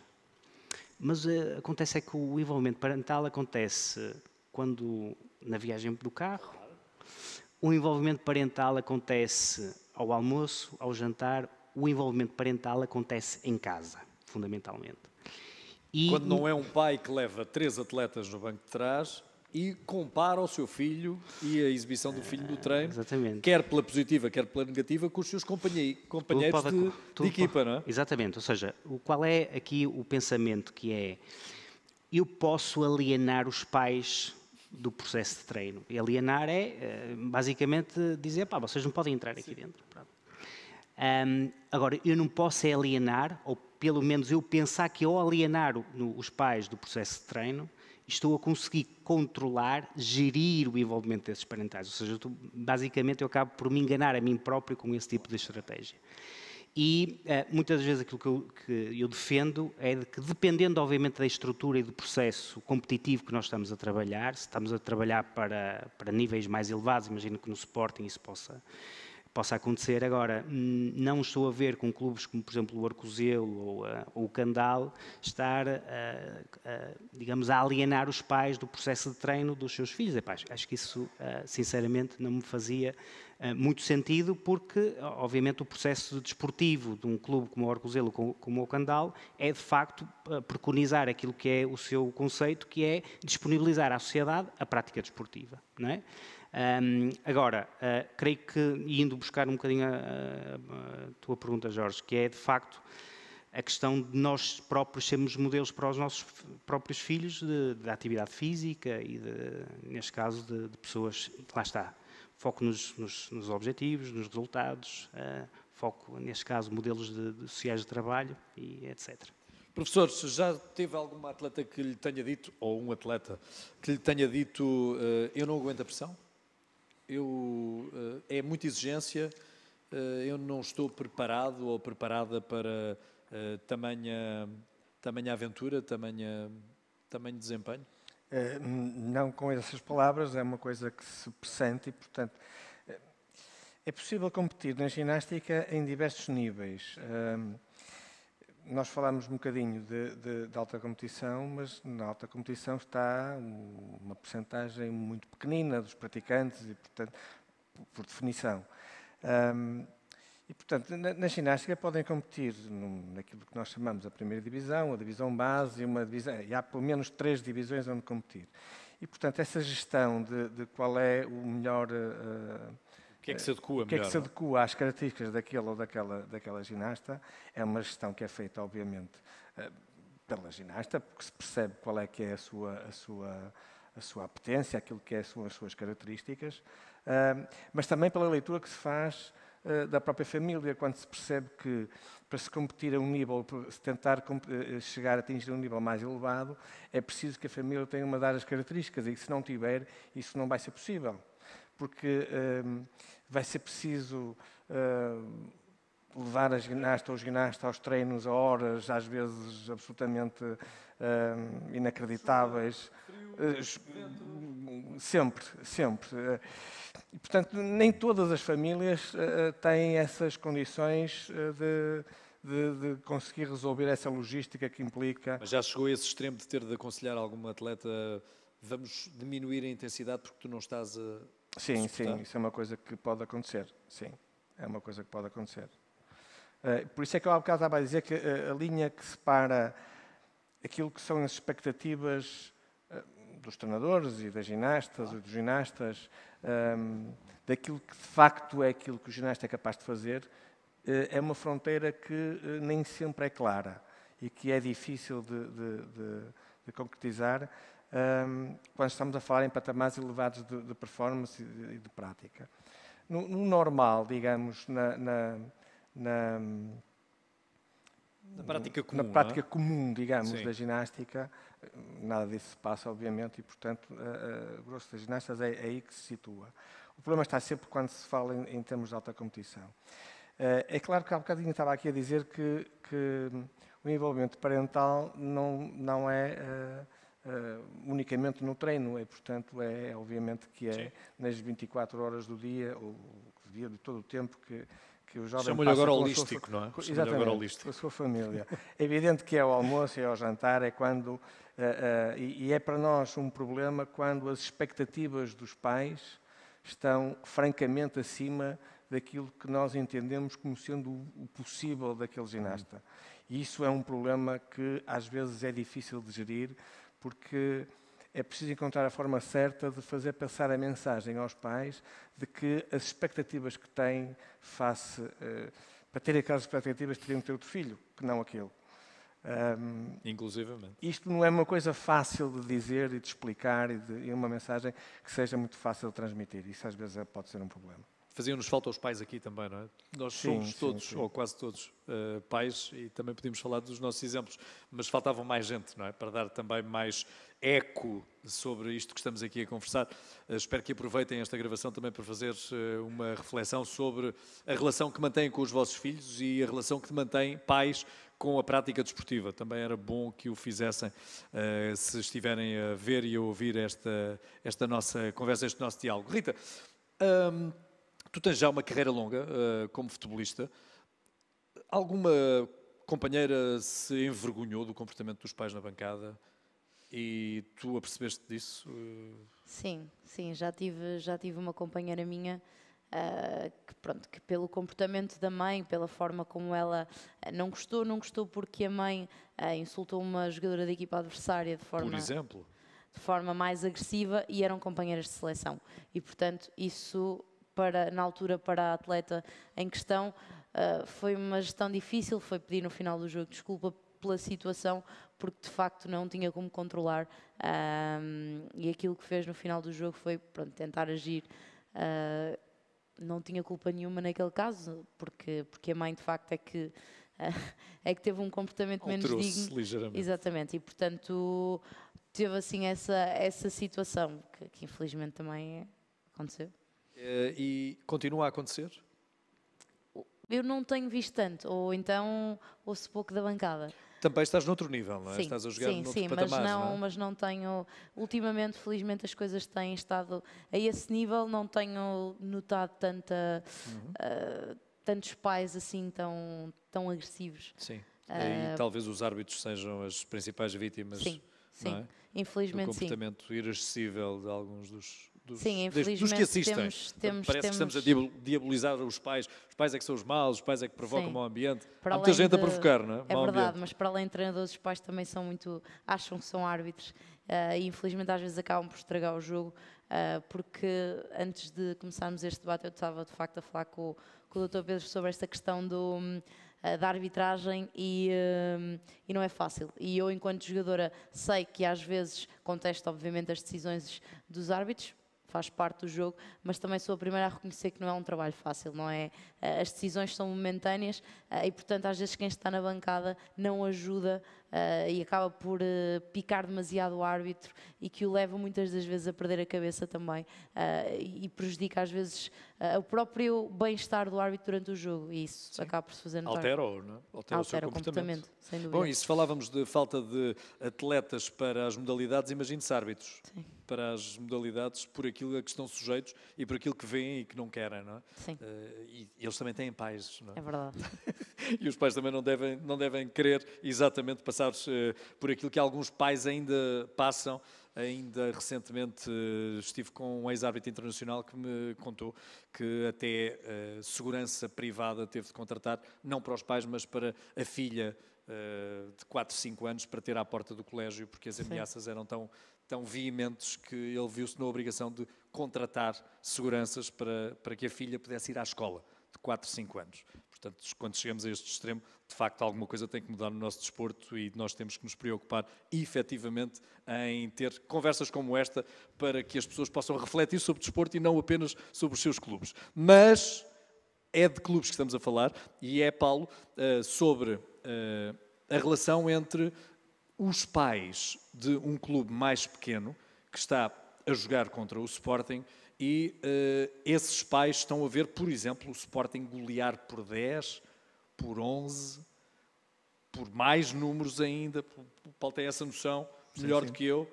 O que é que faz um pai depois do filho ir com o cabaz com 12 bolas dentro da baliza? O que é que diz ao seu filho? Isso efetivamente é uma situação que não ajuda ninguém, a crescer, não é um ambiente favorável para ninguém. Por norma, a reação dos pais é muito passiva, é quase de submissão em relação ao resultado. Se for um resultado mais próximo de um equilíbrio, as coisas são um bocadinho mais agressivas. Quando é efetivamente um valor em golos muito diferente, os pais por norma tendem a acalmar e acabam por aceitar e fica um ambiente mais tranquilo. Mas quando existe mais competição, aí sim, aí às vezes estes pequenos clubes, com todo o respeito, não é? acabam por ter uma postura um bocadinho exagerada. O Paulo já teve de pedir a pais de jogadores para que tivessem um comportamento mais equilibrado? Claramente. Não gosto muito de falar de vivências passadas, até porque já não estou nesse clube, mas no Futebol Clube do Porto, onde eu era diretor, tive que, num torneio, marcar uma reunião de emergência no final de um jogo e vieram todos para as Antas, no Estádio Dragão, Sim, sim. onde reuni com eles e lhes disse que se no dia a seguir tivessem aquele tipo de comportamento, eu tirava a equipa toda da competição. Porque invadiram o campo. E resultou? Resultou. Resultou porque foi um ambiente muito franco, acabou por ser um bocadinho agressivo em relação à minha postura com os pais, mas os próprios filhos, para vocês terem ideia, os próprios meninos, que agora alguns deles estão na berra, eram eles que estavam a puxar os pais para fora do campo. Eram os meninos, na altura, tinham 12, 13 anos, que estavam a pedir aos pais para sair do campo. Portanto, aquilo que eu fiz foi, obviamente, trazer os pais todos e perguntei-lhes, claramente, se eles não tinham vergonha do momento que tinham passado. E ali acho que os pais perceberam e, efetivamente, nunca mais tive um problema com aquele grupo de pais. Sim, e também devem os pais, face a imagens de confrontos de outros jogos, lamentar e criticar o comportamento dos pais, que têm aqueles atos selvagens. Sim. No entanto, vão para o campo e fazem o mesmo. E fazem o mesmo.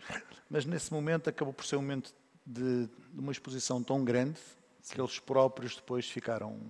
E acho que foi uma lição de vida para todo aquele grupo de pais que estava presente. Pais e jogadores, não é? Lição de vida para toda a gente. Sim.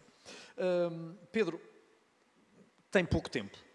Um cartão que parabeniza atitudes de fair play.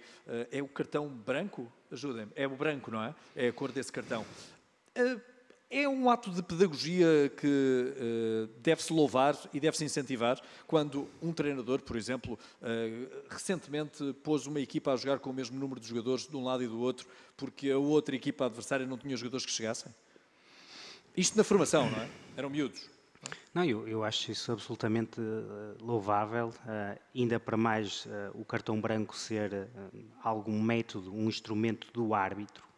Portanto, nós estamos a empoderar o árbitro, porque muitas das vezes aquilo que acontece é de que a visão do árbitro é uma perspectiva punitiva, portanto, utilizando um cartão amarelo ou um cartão vermelho, e creio que a utilização de um cartão branco acaba por ser aqui uma perspectiva positiva, reforçadora dos bons comportamentos. Aliás, e tem acontecido coisas absolutamente fantásticas. Que houve um treinador que levou dois. Levou dois cartões brancos recentemente. Exatamente, pelo comportamento que teve relativamente aos próprios atletas e aos atletas, neste caso, jovens atletas adversários. Eu acho que isso acaba por ser, aliás, eu acho que também recentemente houve um cartão branco para a própria bancada, valorizando os próprios comportamentos dos adeptos, pais, portanto nós não sabemos se são pais ou se são adeptos, e portanto aqui eu acho que é absolutamente louvável e extremamente útil e creio que aqui uma perspectiva positiva da arbitragem na forma de gestão do próprio jogo. Oh Pedro, mas é na formação, não é? Isto não convinha, se calhar, subir de escalão esse cartão, passar a constar noutros níveis? Obviamente que nós estamos a reportar-nos... Nós somos uns românticos, não é? Nós somos os românticos, somos os românticos, exatamente. E, portanto, e achamos que a humanidade vai mudar quando acabar esta conversa, claro. Exato. Claramente. Agora, nós estamos a falar de uma modalidade que muitas das vezes é das últimas a mudar. Portanto, se formos... analisarmos, por exemplo, a introdução de novas tecnologias, portanto, normalmente estamos a falar de uma modalidade que tende a basear-se muito no tradicionalismo, naquilo que é perspectivas que não podem fugir muito àquilo que é a sua normalidade. Agora, creio que acho que é um bom primeiro passo esse entrar na formação e, quem sabe, mudarmos o mundo e eventualmente isso chegar no fundo ao desporto sénior. Sim, e ao zénite da prática desportiva, que dificilmente sucederá. Mas, professor Raimundo, também na ginástica nós temos alguns exemplos de maus comportamentos. Estamos a falar de seres humanos, não é? Lembramos sempre da famosa, ajude-me, como é que se chamava a atleta que pediu ao namorado para bater na Tónia? Foi a Tónia que pediu, Tónia Harding, que pediu Isso para não o era, isso namorado... era patinagem. Foi na patinagem, não foi na ginástica. Mas isso poderá suceder também na ginástica, termos o gosto em ver uma lesão? Considerando que a ginástica é feita por humanos, é sempre possível de acontecer, não é? Mas eu não conheço nenhum caso. Vemos alguém lesionado e dizemos... Não conheço nenhum caso. Não temos cartões vermelhos nem amarelos, isso não existe. Já assisti, coisas ao contrário do que está a dizer, já assisti em competição, os ginastas usam umas estafas nas mãos para protegerem.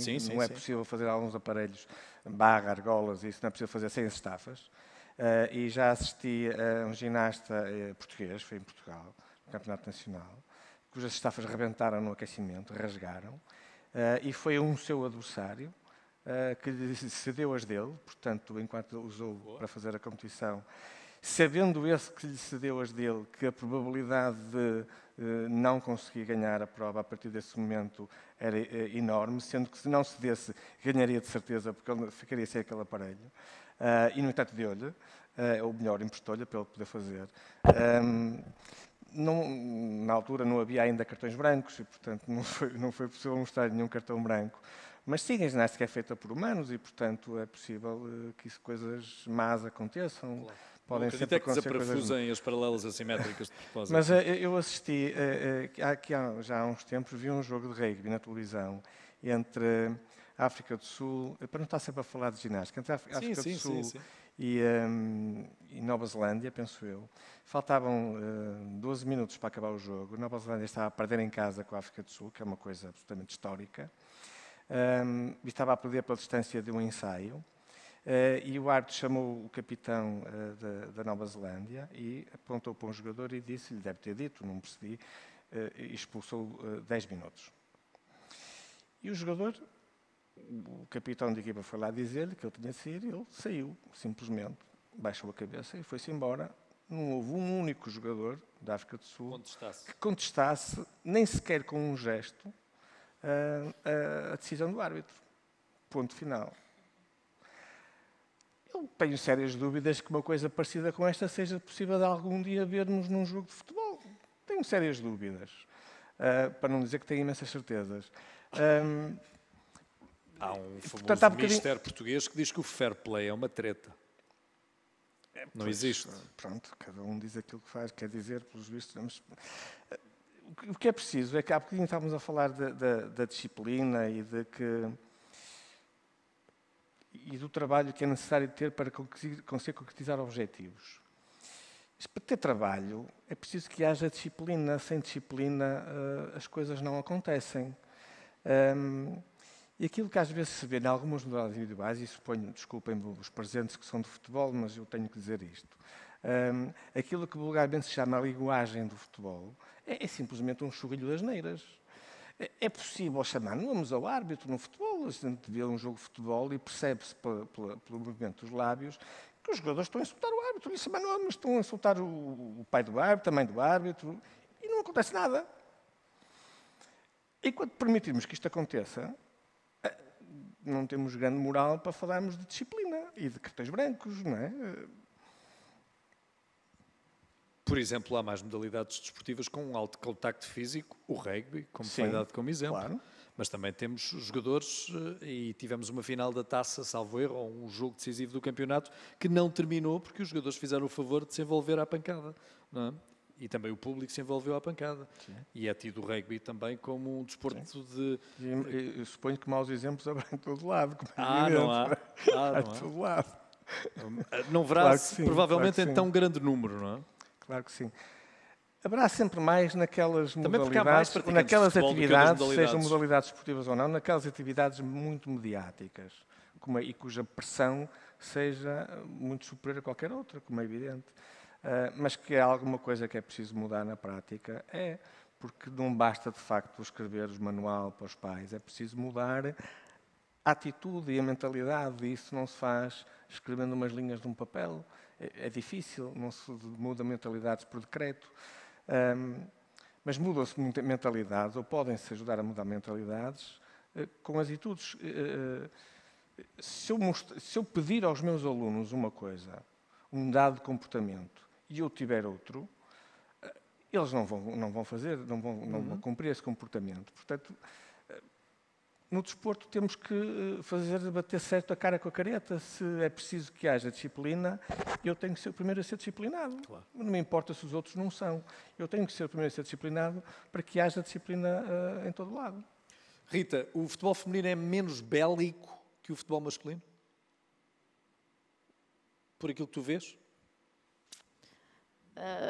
Eu acho que ainda o futebol feminino ainda é muito mais limpo, se posso assim dizer, que o futebol masculino. Em todas as vertentes, no envolvimento dos pais, no envolvimento dos adeptos, mas isso também é normal, porque há muito mediatismo. Isso também em Espanha?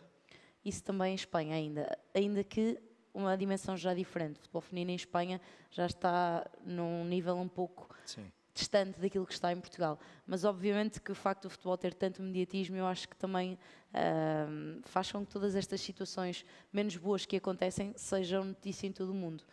Porque há muitos adeptos de futebol, muitos praticantes de futebol, e portanto eu acho que o mediatismo que o futebol tem acaba por ser exemplo para praticamente tudo, no bom sentido e também no mau. Mas sim, eu acho que o futebol feminino ainda está...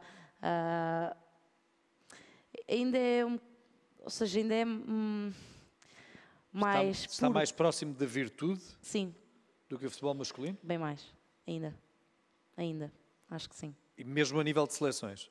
Mesmo a nível de seleções. Sim, também, sem dúvida. E espero que não caminhe para o lado do futebol masculino, obviamente.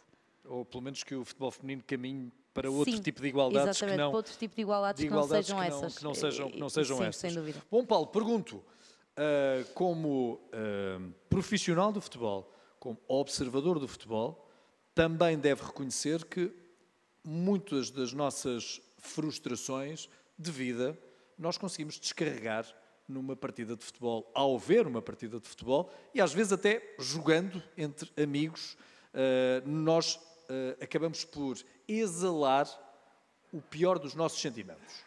Sim. Isso não é prática do comportamento humano, nós precisarmos de locais para essas descargas energéticas do mal, como lhe chamam? Eu acredito que seja necessário, é pena que seja no futebol, não é? É pena que seja no momento onde nós, obviamente, procuramos a realização de várias áreas pessoais, nomeadamente a realização daquele penalti, daquele livre, não é? Que nós próprios queremos fazer. Porque estamos demasiado apaixonados pelo jogo? Provavelmente. E não queremos... Eu acho que todos nós participamos aqui num ou noutro jogo, nem que seja amigável e que acabe mal, não é? Eu já estive em vários em que começámos como um grupo de amigos que tínhamos jantar marcado a seguir e já nem jantar houve porque no meio azedou um bocadinho. Portanto, essa paixão à volta do jogo acaba às vezes por nos levar para um excesso que nós próprios, não é? Contradizemos todos os dias, não é? Oh Pedro, mas isso não é humano? E inclusivamente nós temos dados disso e tentamos... Nós fizemos uma coisa, acho que gira, nós no Instituto Politécnico da Maia, fomos a um torneio internacional, daqueles muito grandes em Espanha, em Barcelona, e fomos avaliar comportamentos dos pais em jogo.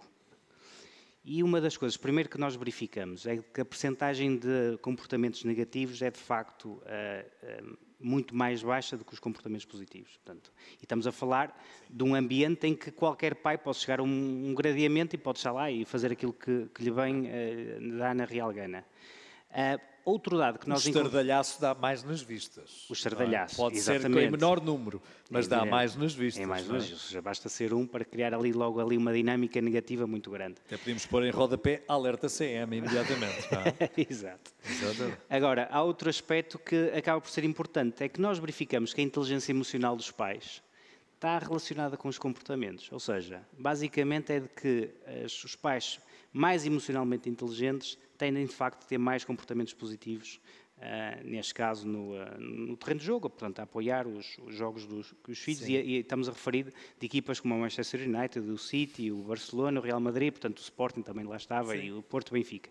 Portanto, somos humanos, mas há uns que têm mais competências do que outros, do ponto de vista emocional, e isso, obviamente, vai se refletir nos comportamentos. Agora, mais uma vez, isso trazer um bocadinho a brasa à minha sardinha, é de que aqueles que têm comportamentos negativos são a exceção, não são a regra. Certo. Portanto, isso é importante, creio que manter-se. Não só somente isso foi nesse estudo que nós identificamos, mas a evidência sugere-nos em vários estudos e em vários locais do mundo. E isso também é bom de que se sublinhe, porque temos estado aqui a falar em comportamentos negativos permanentemente, mas eles são em menor número do que os comportamentos positivos. Ou bastava que pegássemos num jornal de segunda-feira e víssemos a quantidade de jogos que se jogaram em qualquer modalidade e provavelmente vamos encontrar uma notícia de um confronto em algum jogo ou de algum comportamento incorreto num jogo, quando Correto. temos milhares de jogos, milhares de competições em várias modalidades. Sabendo-se que nós estamos ainda a tentar recuperar de uma pandemia, pergunto-lhe se também na ginástica há preocupações quanto ao futuro da modalidade, dado que há poucos atletas, ou há menos atletas. Ou no caso da ginástica... Não há menos atletas. Vou experimentar. Ou há assim um número uniforme que percorre a vida do atletismo, ou da ginástica, perdão. Deixe-me só dizer uma coisa sobre aquilo que disse há bocadinho, que é, abre o jornal e vê a quantidade de jogos das várias modalidades. Não vê porque só vê de futebol. Sim, vejo mais de futebol do que de outras modalidades, verdade seja dita. Se abrir o jornal e for à procura das notícias dos jornais esportivos, isso é tudo verdade. 99% são Mas isso também só vem defender o futebol. Por outro lado, isso também só vem defender o futebol.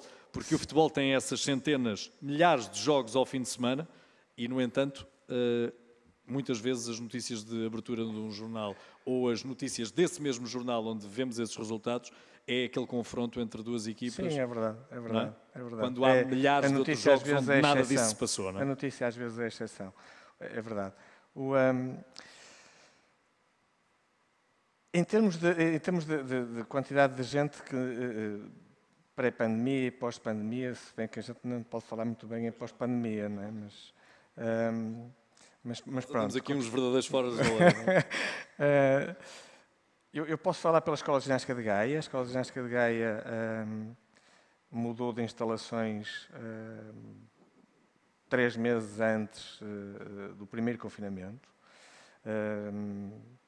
Teve algumas obras nas novas instalações que terminaram no último dia de não confinamento, portanto, no dia seguinte estávamos confinados.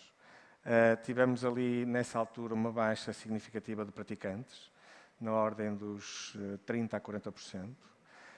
A verdade é que, nesta fase, enfim, quase pós-pandemia, nunca tivemos tantos praticantes como temos agora.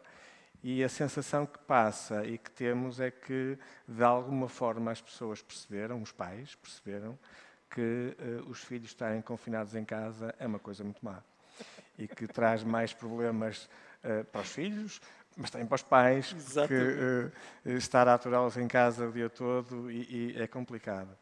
As crianças precisam de uma dada quantidade de movimento. Uma criança do segundo ciclo... que não esteja confinada, numa altura de vida normal, aquilo que a escola lhe oferece em termos de atividade física, de quantidade de movimento, não estou a falar de modalidades, Sim. de quantidade de movimento que ela precisa, aquilo que a escola normal lhe oferece, considerando já as aulas de educação física, não é mais do que 10% daquilo que ela precisa. Da sua necessidade real. Da sua necessidade real. Portanto, é preciso que os outros 90% sejam feitos, tenham de ir buscar a algum lado. Quando não se vai e as crianças ficam enfiadas em casa o dia todo, é um problema para muita gente, mas é sobretudo um problema para as próprias crianças, cujo desenvolvimento fica severamente comprometido. Rita, o futebol feminino está na moda? O futebol feminino está na moda. Está na moda em Portugal também? Sim, em Portugal está a crescer. Acho que este aparecimento dos clubes grandes, nomeadamente a ajuda que o Sporting, Benfica, Braga vieram a dar, foi extremamente importante, porque de facto isto dos clubes grandes impulsiona. São os clubes com mais adeptos e são os clubes que trazem também os pais que acabam por ver e perceber que de facto a filha pode praticar uma modalidade como o futebol no feminino. Ao contrário de antigamente, que era dificílimo encontrar um clube para jogar, era dificílimo encontrar estruturas e qualidade na formação para colocarmos na altura os filhos a jogar. No meu caso também foi difícil, porque aos 12 anos, aos 11 anos, não tinha escalões de formação, tinha que ser sénior e, portanto, isso dificulta o processo. E hoje em dia, felizmente, está a começar a ficar mais organizado. Há maior aposta também dos clubes e, portanto, está de facto a crescer o futebol feminino nesse sentido. E tem mais público. Tem mais Agora, público. o que te pergunto é se ainda há preconceito paternal em colocar uma rapariga a jogar futebol. Se ainda se ouve argumentos como vais ficar uma Maria Rapaz, vais perder os teus traços femininos, vais-te parecer com quê? Com um homem? É isso que tu queres? Podias perfeitamente ir para a dança, para a ginástica, aí sim podes expor toda a beleza feminina. Ainda se ouve isso? Infelizmente, eu gostava de dizer que não, mas infelizmente isso ainda acontece. Ainda recentemente houve um jogo feminino, não, houve um jogo do campeonato sub-11 em que o Sporting tem um escalão de formação feminino, mas como não existe não existem equipas suficientes de futebol feminino de sub-11, elas jogam num campeonato misto contra rapazes. E nomeadamente quando chegaram ao jogo para jogar, os pais disseram a nem pensar, não vão jogar contra estas miúdas, não vão jogar contra miúdas, que o futebol não é para vocês. E o que aconteceu foi que o Sporting venceu o jogo. E, portanto, aí os pais, foi como disse também o Paulo... O Paulo esboçou um sorriso, não imaginas. Mas foi como também o Paulo, quando disse em relação aos pais, que quando a diferença no resultado é muito grande, os pais acabam por se acalmar e por não falar. Neste caso, o facto deles eles disseram aquilo tudo no princípio do jogo, e no final, quando os seus filhos perderam contra aquelas meninas, eles simplesmente nem sequer foram capazes de falar, mas infelizmente ainda existe um bocadinho esse preconceito. Mas eu acho que este aparecimento, de facto, das equipas de meninas a jogarem em campeonatos sim, e a criarem campeonatos mistos, que vai desmistificar aqui um bocadinho essa ideia, ou pelo menos eu espero que sim. Continua a ser também a vida académica aquela que vai tirando atletas quando têm de pensar em dar o salto para terem uma carreira a nível profissional ou mesmo ter uma carreira sénior? Eu defendo muito a carreira dual, mas efetivamente num clube de grande dimensão, o que os tira da parte académica é eles não quererem estudar. Eles não quererem Eles estudar. não querem estudar. Sim.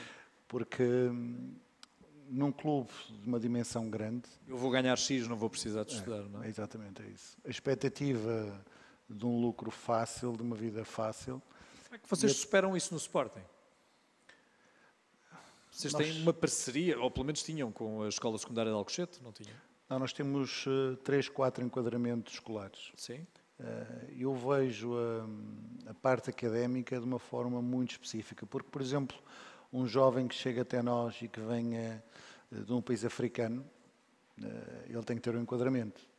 Se vem até nós um jovem que venha da Noruega, tem que ter outro enquadramento. Portanto, nós procuramos propor um enquadramento académico de acordo com o perfil do jogador. Mas tanto um menino que venha da Guiné, um menino que venha da Noruega, quando o rendimento esportivo não está a ser o que eles esperavam, a primeira coisa que eles abdicam é da escola, independentemente de onde ele venha. Porque a expectativa de vir a ser jogador é muito mais alta. E há condicionalismos para esses atletas que precocemente querem desistir da escola? Há consequências desportivas? Eles têm que ir à escola. Não há nenhum jogador que esteja no Sporting, aliás, nenhum clube grande permite que os jogadores não vão à escola. Existem os planos académicos ajustados em relação a cada um. Mas todos eles Mas têm o ensino que cumprir. obrigatório... Sim, estão todos obrigados a ir. Sim. O TT, como nós chamamos, O famoso TT. Sim. está na universidade. O outro guarda-redes que nós temos lá também está na universidade. Portanto, existe um enquadramento. E os exemplos que tínhamos do Futebol Clube do Porto, o Diogo Daló, o Diogo, todos eles tiveram uma carreira dual e de grande sucesso. Pedro, nós continuamos a estranhar que um atleta, tirando algumas modalidades e felizmente já não são apenas as modalidades individuais, as modalidades coletivas. No basquetebol, por exemplo, é muito comum vermos quem tem ensino superior. No handball é muito comum vermos quem já esteja com o ensino superior completado.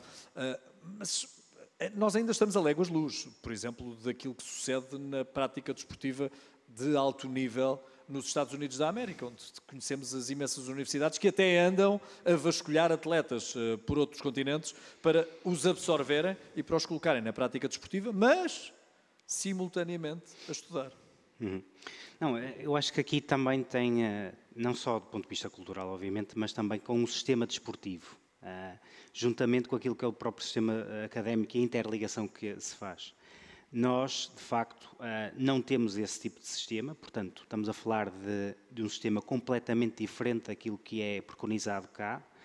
Creio que para nós, obviamente, aqui com graves danos. Porquê? Porque, de facto, estávamos aqui a falar, é normal eu ver licenciados em Medicina no handball, portanto, nós temos vários exemplos de atletas profissionais de handball que, neste caso, portanto, têm as suas licenciaturas. Agora, aqui a questão é de que esses próprios atletas fazem um esforço suplementar relativamente, é um bocadinho aquele exemplo que entre, basicamente, a minha entrada e as minhas sessões, eu vou ter que estudar para, no fundo, conseguir responder às exigências do ponto de vista académico. O sistema desportivo norte-americano e mesmo até canadiano. A perspectiva, obviamente, aqui é obviamente, a partir do momento em que existe um talento, nós vamos tentar fazer com que esse talento desportivo seja acolhido, neste caso, naquilo que é um sistema académico. E, portanto, nós não vamos dificultar este processo, nós vamos ser sempre um facilitador desse próprio processo desportivo e também académico. Creio que nós aqui temos aqui algumas facilidades que o nosso sistema, fundamentalmente, creio que existem, por exemplo, vagas relativamente de entrada no ensino superior através para atletas profissionais, mas creio que culturalmente e creio que politicamente precisamos de fazer, de facto, um trajeto mais prolongado nesse nível. Oh, professor Raimundo, até porque o desporto é aquela notazinha que se der para o professor dar mais um valor ou dois para aumentar a média. Lá se vai ter uma reunião de turma para se convencer o professor. Mas ele nem sabe correr. Mas não vamos estragar a vida ao rapaz, não é? Sim, isso não acontece na matemática. Ele não tem jeito para a matemática, vamos facilitar. Vamos dar mais um valorzinho ou dois da físico-química também, sim. Não é? É verdade, há isso passa-se, essa ideia de que coitadinho não tem tanto jeito para isto, portanto vamos empurrá-lo um bocado com a barriga para ver se... Isso acontece, obviamente, e acontece, suponho que em praticamente todas as escolas. E hostiliza-se o professor de Educação Física que não, se ele não fizer não isso, ajuda, quase, não ajuda à média. Quase. É uma verdade, isso é uma verdade que já foi, enfim, passa a expressão, já foi mais verdadeira, já não é exatamente Sim, mas assim. ainda é vivida, não é? Ainda é vivida. Se mas quisermos, não é tão exagerada, sim. Nós caricaturamos um bocadinho, mas ainda é vivida, não é?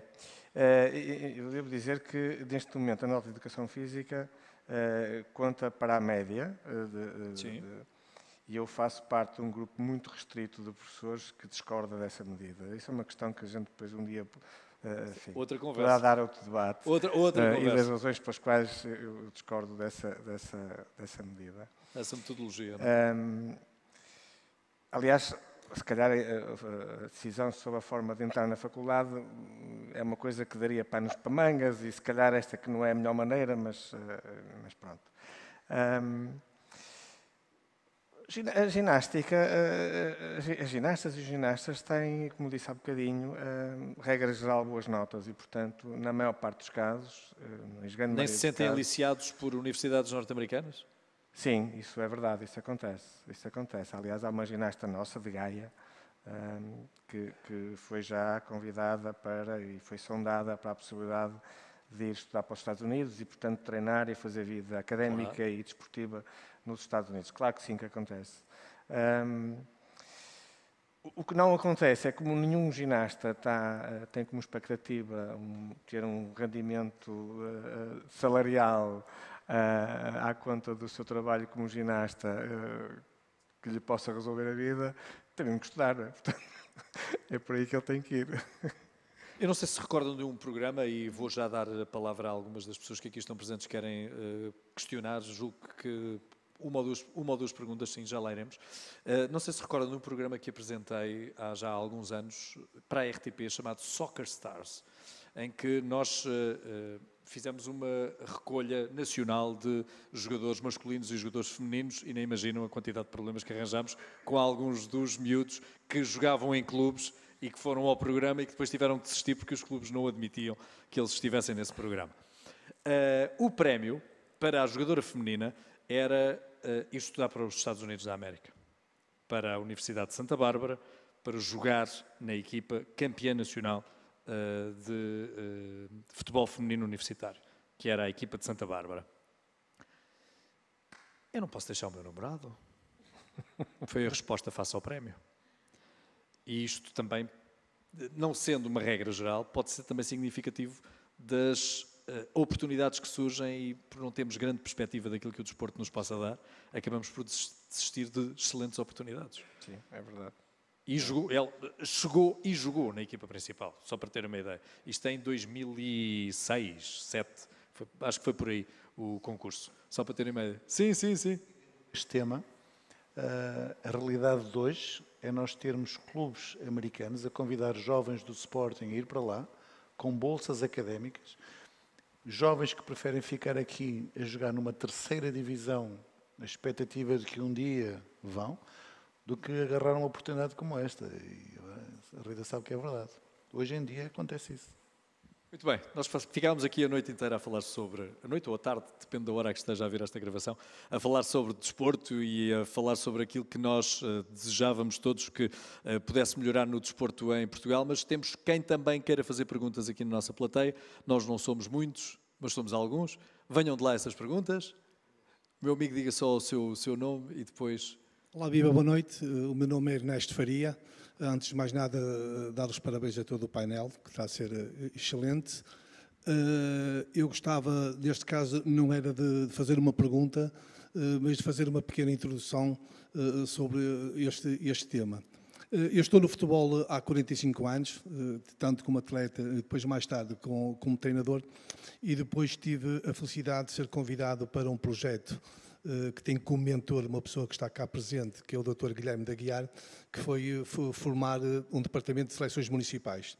Este projeto tem 22 anos, começou a crescer, numa altura em que, na verdade, os pais nem eram suporte, nem eram ameaça, e depois nós, com a observação que fomos na verdade, vendo, começámos a percebermos que, na verdade, os pais, neste contexto, são nitidamente o suporte, mas concordo perfeitamente com o Raimundo, que também acabam por ser, em alguns momentos, uma ameaça. E então começámos a fazer, quando íamos observar os atletas para as seleções, também começámos a fazer uma avaliação e uma observação dos próprios pais, vindo um bocadinho ao encontro do que o professor Pedro estava a dizer. E então, com esta observação, o que é que nós criámos? Criámos um documento que tem por nome Pais de Seleção.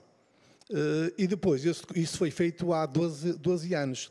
Portanto, e depois, tem uma espécie de cadastro, não é? Exatamente, uma espécie de cadastro. E depois acabámos por, dentro desse documento, trabalhar com um alicerce em que tinha como fundamento os pais também jogam.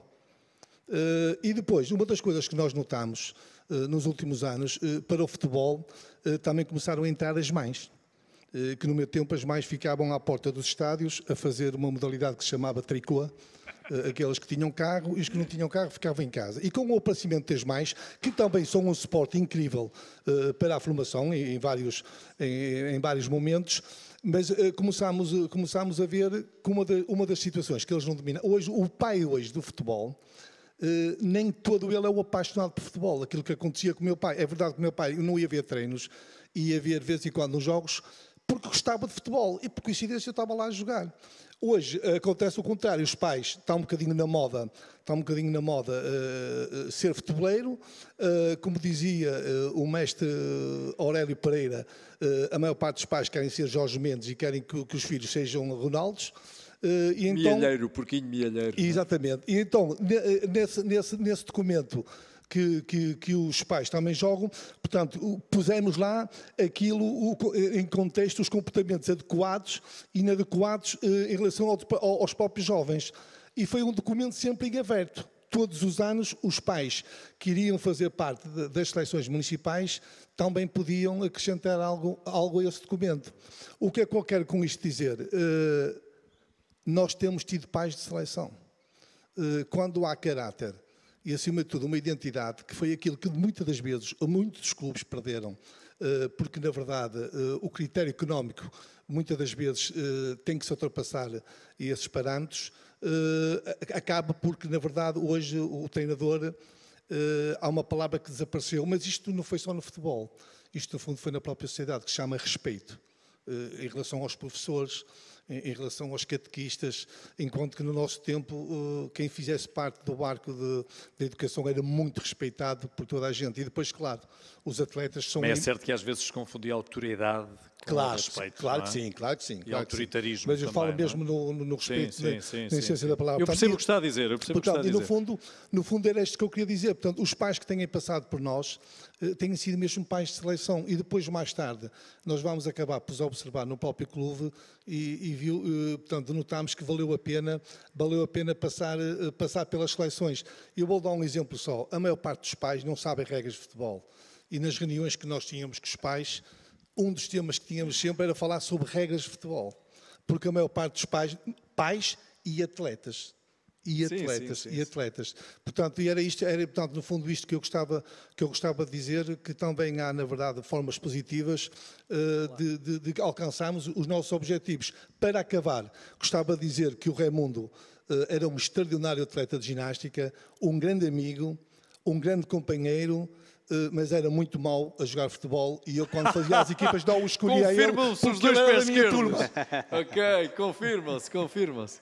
Não sei se mais alguém quer fazer mais alguma intervenção. Caso contrário, julgo que podemos fechar esta nossa conversa com um pequenino sumário. O diálogo pode, de facto, trazer frutos ao desporto em qualquer das modalidades, porque é no diálogo que nós podemos vir a ter melhores resultados face à iliteracia que constatamos ainda existe no desporto português, quer seja de pais, quer seja dos próprios miúdos, que percebemos que nem regras sabem do próprio jogo, quer seja de quem esteja apenas a observar os comportamentos humanos e esteja à espera de que as pessoas, de um momento para o outro, num clique, passem cordialmente a tratar-se exatamente no oposto daquilo que fazem quando vão no trânsito. Não sei se concordam comigo, não é? Se não nos sabemos comportar no trânsito, como é que depois vamos querer ter um bom comportamento quando vamos a um estádio e quando estamos a defender um clube do qual gostamos? Muito obrigado. Muito obrigado por terem estado também aí. Obrigado a este painel. Somos poucos, mas os suficientes para ruidosamente batermos uma salva de palmas e agradecermos a presença nesta palestra. Muito obrigado. Já sabem que a Câmara Municipal de Gaia tem estas iniciativas e, para debatermos ideias, não há Covid que dê cabo de nós. Muito obrigado a todos.